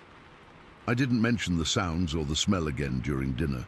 We sat around the fire, roasting marshmallows, while Dad and his friends told hunting stories, but I couldn't shake the feeling that something was wrong. I kept looking toward the eastern edge of the clearing where I'd come from earlier. When it was time for bed, Dad and I shared the larger tent, while his 3 friends squeezed into the smaller one. I crawled into my sleeping bag, exhausted but still on edge. Dad cleaned his hunting knife, something he always did before bed on camping trips, and then zipped up the tent flap. "Try to get some sleep," he said, settling into his own sleeping bag. "We're hiking to the lake tomorrow." I don't know how long I lay there, drifting in and out of sleep. The fire had died down to embers, casting a faint red glow through the tent walls. The night was mostly quiet, just the occasional hoot of an owl or rustle of wind through the trees, until I heard it again, the faint but unmistakable sound of brush breaking, this time not directly behind me like in the woods, but circling along the edge of our clearing. Snap, pause, snap, pause, like something was moving methodically around our camp, staying just inside the tree line. I held my breath, straining to listen. Yes, there it was again, moving slowly, counterclockwise around our site. "Dad," I whispered, reaching out to shake his shoulder. "Dad, wake up." He stirred immediately. My dad was always a light sleeper in the woods. "What is it?" he whispered back.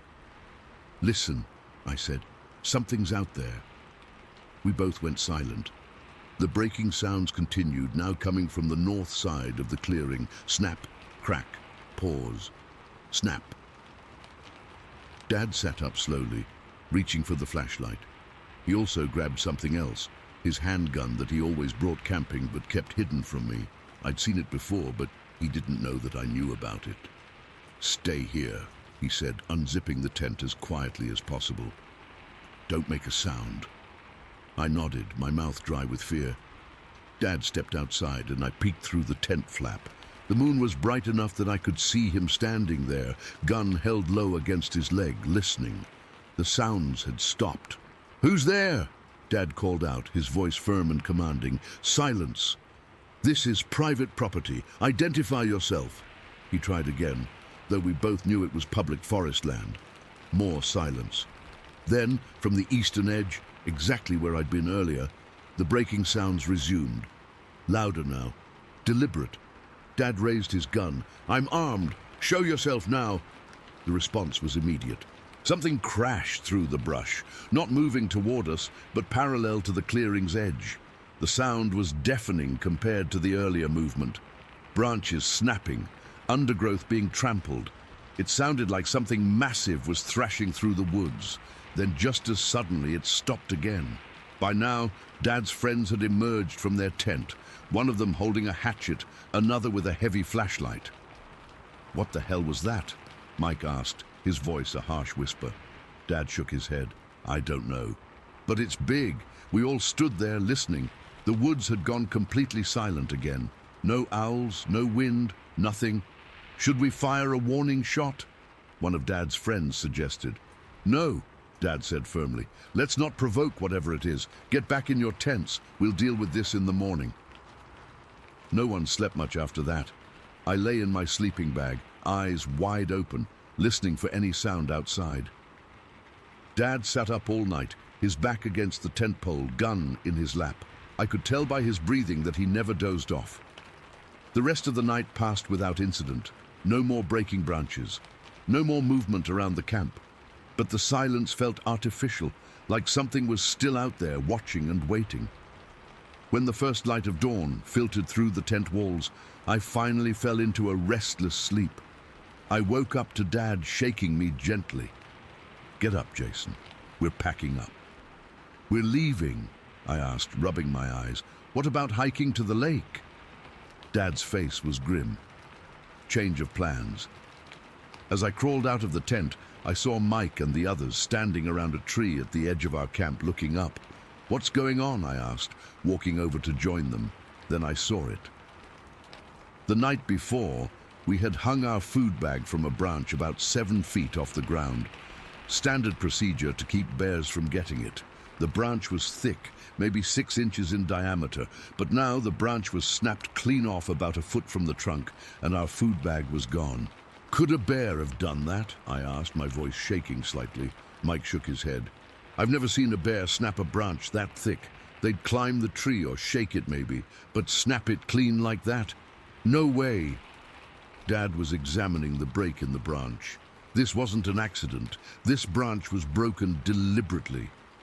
I moved closer to the tree and immediately caught a whiff of that same smell from yesterday, that musky, wallowy odor. It was faint, but definitely there. "Dad, smell this," I said. "It's the same smell I told you about yesterday." Dad leaned in, inhaled, and his eyes widened slightly. He exchanged a look with Mike that I couldn't read. "Pack up," he said to everyone. "We're leaving. Now." No one argued. We broke camp in record time, barely speaking as we stuffed sleeping bags into compression sacks and collapsed tent poles. The whole time, I kept glancing at the tree line, feeling like we were being watched. As we loaded the last of our gear into the truck, I looked back at that broken branch. None of us could have done that without a saw or serious effort. Whatever had snapped it had tremendous strength. The drive back home was unusually quiet. Dad's friends murmured to each other occasionally, but Dad didn't say a word. He just drove, his knuckles white on the steering wheel, eyes constantly checking the rearview mirror. I tried to bring it up a few times after we got home. "Dad, what do you think broke that branch? Or did you ever figure out what was making those noises?" He'd always change the subject or give some vague answer about forest predators. But I could tell he was disturbed by what happened. My dad, this mountain of a man who feared nothing in the woods, was genuinely shaken. We never went back to that spot again. And to this day, Dad refuses to talk about what happened that night. But sometimes, when we're sitting around a campfire on other trips, I'll catch him scanning the tree line, listening, always listening. And I still wonder what was circling our camp that night, what snapped that branch with such ease, and why it left us alone when it clearly could have done whatever it wanted. Story 17. I still get the shakes when I think about what happened to me in 2006. It's been nearly 18 years, but some nights I wake up in a cold sweat, hearing that sound, that awful cracking noise that no human could ever make. I've been hunting elk in New Mexico for over 20 years. September 2006 was supposed to be just another scouting trip, 3 days in the Gila wilderness to track elk movements before the October season opened. I'd done it dozens of times before. My truck was packed with the usual gear, tent, sleeping bag, food for 3 days, my trusted rifle and binoculars. I remember it was unusually hot that September, and I was sweating like crazy even before I started hiking. I drove south from Reserve on those winding forest roads that skirt the northern edge of the Gila, found my usual spot to park, about 7 miles down one of those unmarked dirt roads that the Forest Service barely maintains. I'd been using the same general area for years, never had any trouble, never seen anything unusual, just elk, deer, the occasional black bear. Normal stuff. I parked around noon, grabbed my day pack, slung my rifle over my shoulder and headed up the ridge. The plan was simple. Hike to this shallow saddle I knew about, set up a little observation post, and glass the bowl below for elk sign until dusk, then head back to the truck to sleep and repeat for the next couple days. The hike up took me about an hour and a half. It wasn't particularly difficult terrain, just your typical mix of ponderosa pine and juniper with some open patches. I remember sweating through my shirt before I even made it halfway up. The saddle sits at about 8,000 feet elevation, and it gives you this perfect view down into a bowl-shaped depression filled with mixed timber. Elk love that spot because there's a small spring at the bottom that never dries up, even in drought years. I settled in around 2 in the afternoon. Found a comfortable spot against a big ponderosa where I could stay in the shade, pulled out my binoculars and started glassing the area below. Spotted some old elk tracks and droppings near the spring. Nothing fresh, but it confirmed they were using the area. The usual forest sounds surrounded me. Woodpeckers hammering at trees, Stella's jays screeching at each other, and the constant background buzz of insects. Around 4:30, something changed.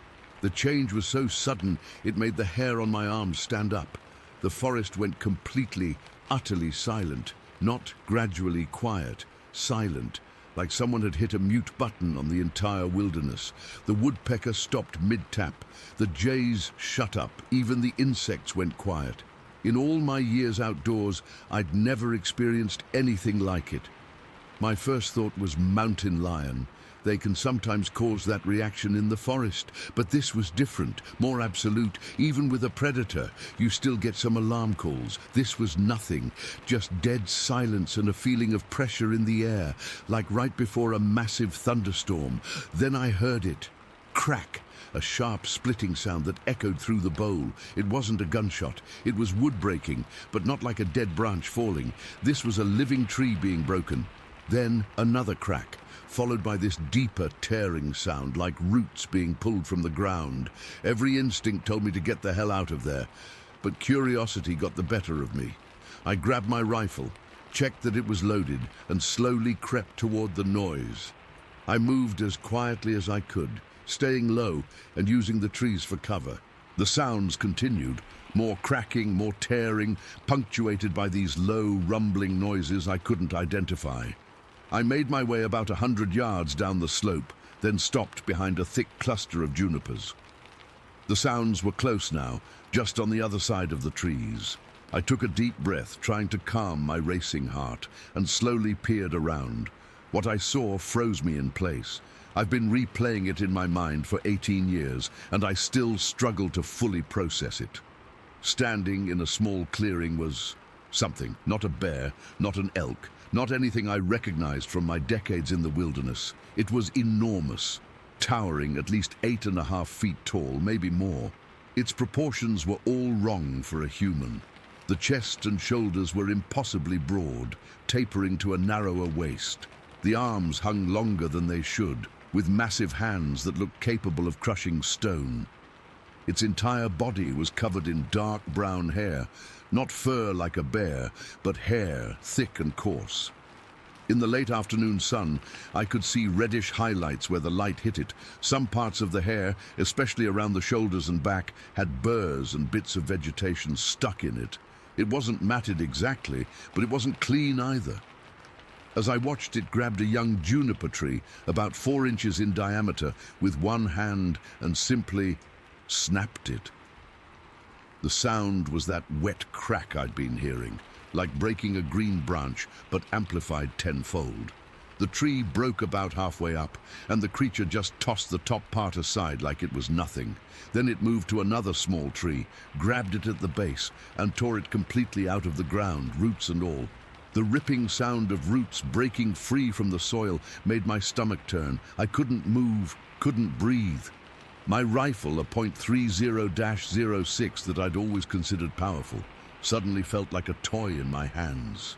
What good would it do against something that could tear trees from the earth? The creature continued its destruction, moving from tree to tree. Some it would snap halfway up, others it would rip completely from the ground. With each destruction, it would make these sounds, deep, grunting roars that seemed to roll through the forest like distant thunder. This wasn't feeding behavior. It wasn't looking for food under the bark or in the roots. This was rage, dominance, like it was sending a message to anything that might be watching. Its hands were nightmarish. The fingers were long and thick, easily wrapping around trunks as wide as my thigh. The palms appeared darker, almost leathery, and I could see blunt, dark nails at the fingertips. Not claws, but not human nails either. When it gripped a tree, the bark would crush under its hand, leaving smears of sap and raw wood exposed. At one point, I got a clear view of its face, and that image is burned into my memory. It had a heavy brow ridge that jutted forward over deep-set eyes that appeared amber-colored in the late sun. Its nose was wide and flat, and its mouth was broad with large, square teeth, visible when it opened to roar.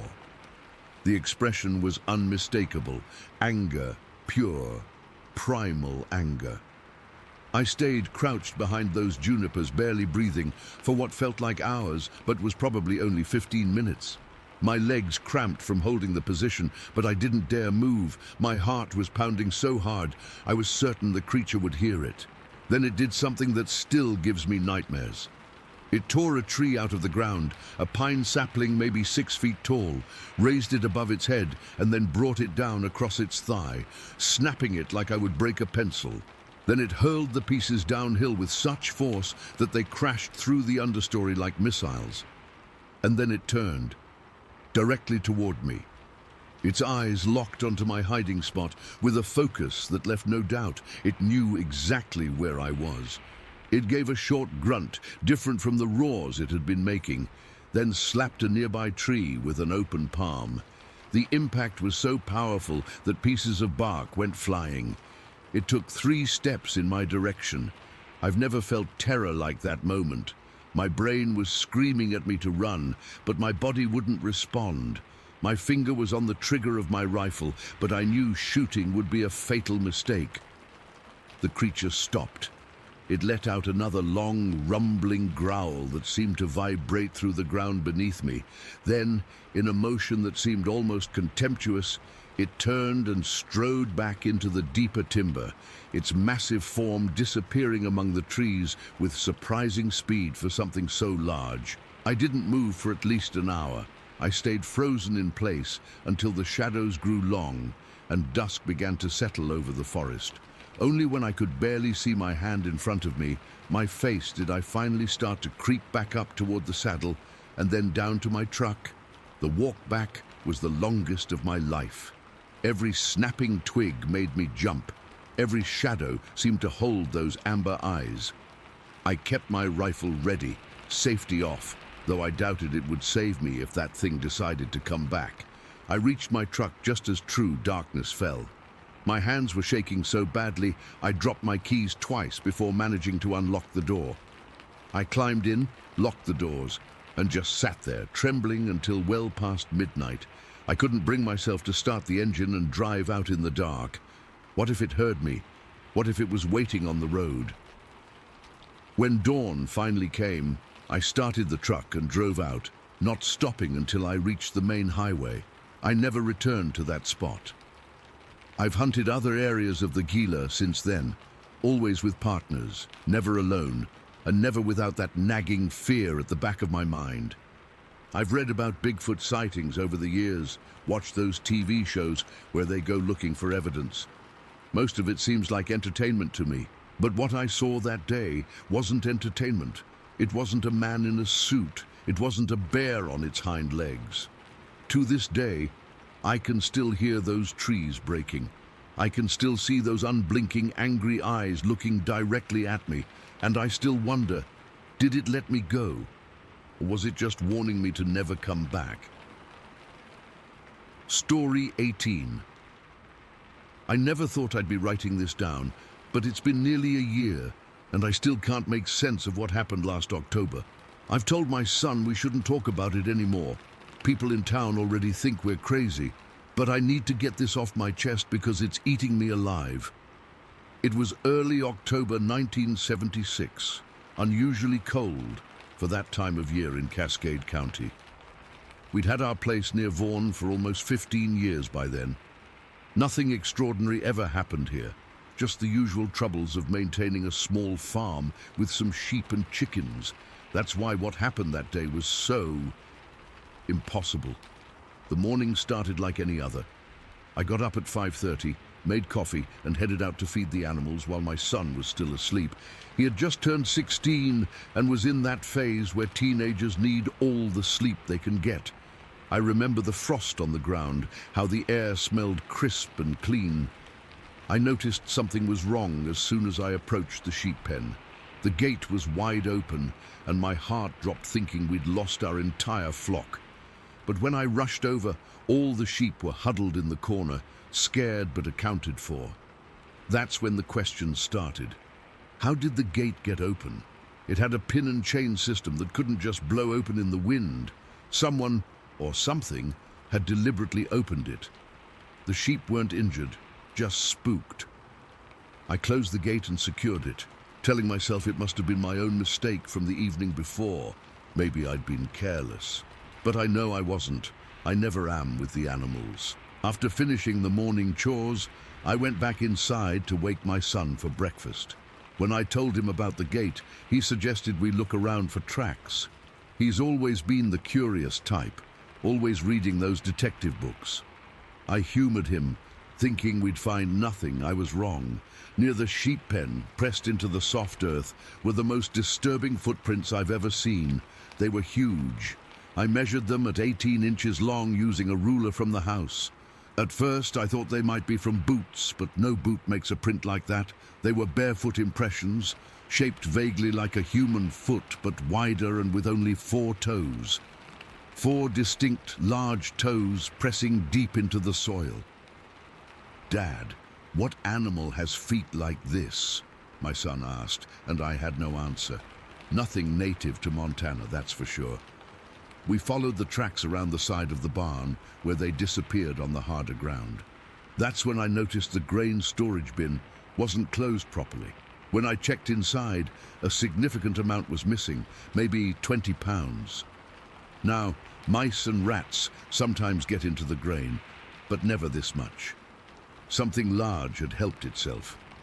Throughout the day, I found myself looking over my shoulder, watching the tree line that borders our property to the north. My son wanted to call the sheriff, but I talked him out of it. What would we say that something with 4-toed feet opened our sheep gate and stole grain? They'd think we were nuts.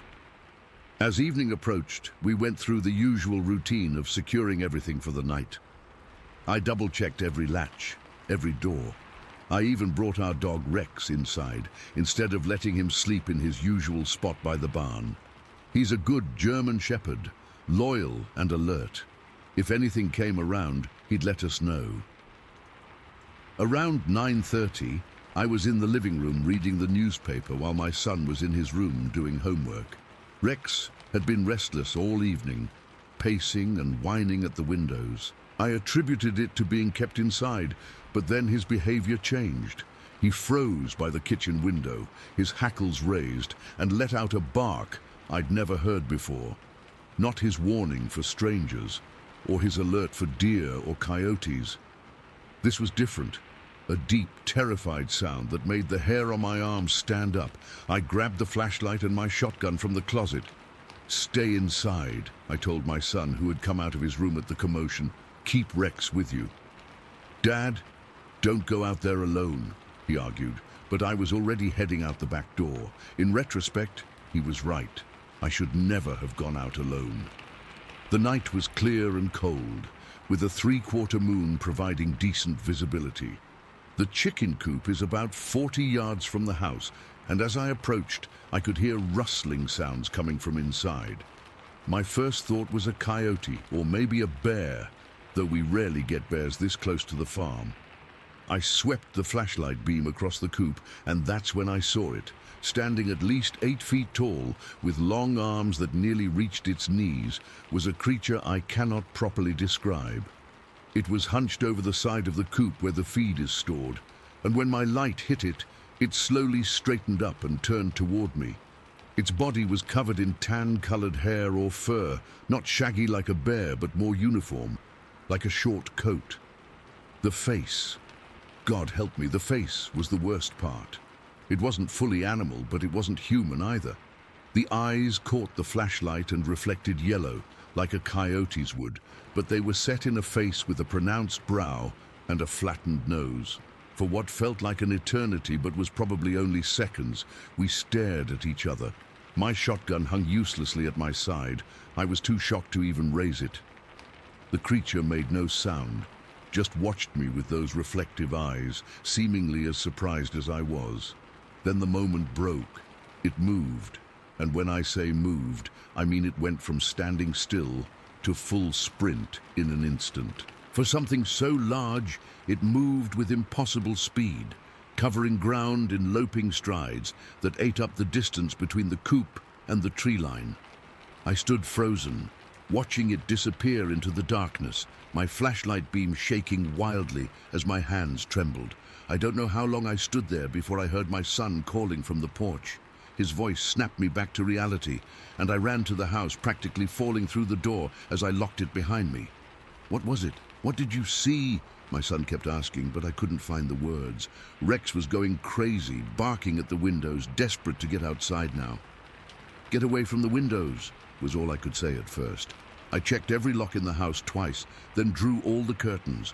Only then, sitting at the kitchen table with a glass of whiskey to steady my nerves, did I tell my son what I'd seen. He believed me instantly, which almost made it worse. If he doubted me, maybe I could have convinced myself it was a bear, unusually tall and standing on its hind legs. But he didn't question it, just nodded and said, "The tracks we found this morning, that's what made them." We stayed up most of the night, the shotgun on the table between us. Rex eventually calmed down, but refused to leave my son's side.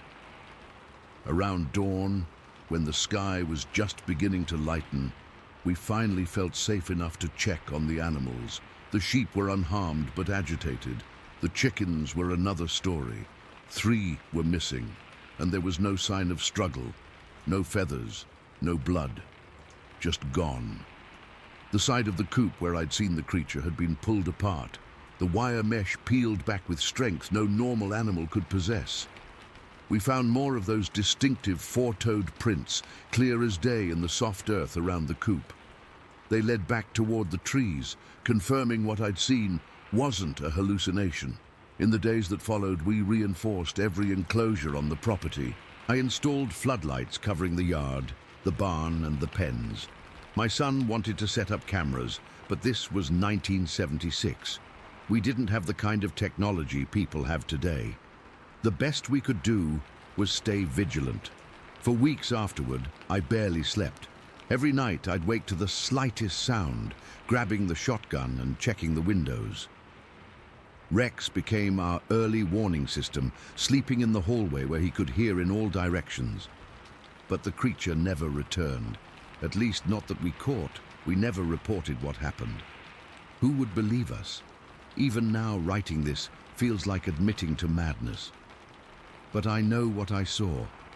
I know those tracks weren't from any recognized animal, and I know that whatever it was, it had been using our farm as a food source, opening the sheep pen, thank God it didn't take any sheep, stealing grain, and finally raiding the chicken coop when those attempts were thwarted. It's been months now, and sometimes I almost convince myself it was just a bear. Almost. But then I remember those eyes, that face, the impossible speed, and I know better. There's something out there in the forests of Cascade County, something intelligent enough to open gates and bins, something that watches and plans and adapts. I still live here. I still tend my sheep and keep chickens, but I never go out at night without my shotgun, and I never, ever turn my back on the tree line, because I know now that we're not alone out here, and whatever shares these woods with us isn't something science can explain. Some nights when the wind blows just right, I swear I can hear movement in the trees beyond our property, and sometimes in the morning I find things slightly out of place. A tool moved, a latch not quite closed the way I left it. Nothing I can prove, nothing I can point to, but I know it's still out there watching, waiting, and I'm still here doing the same.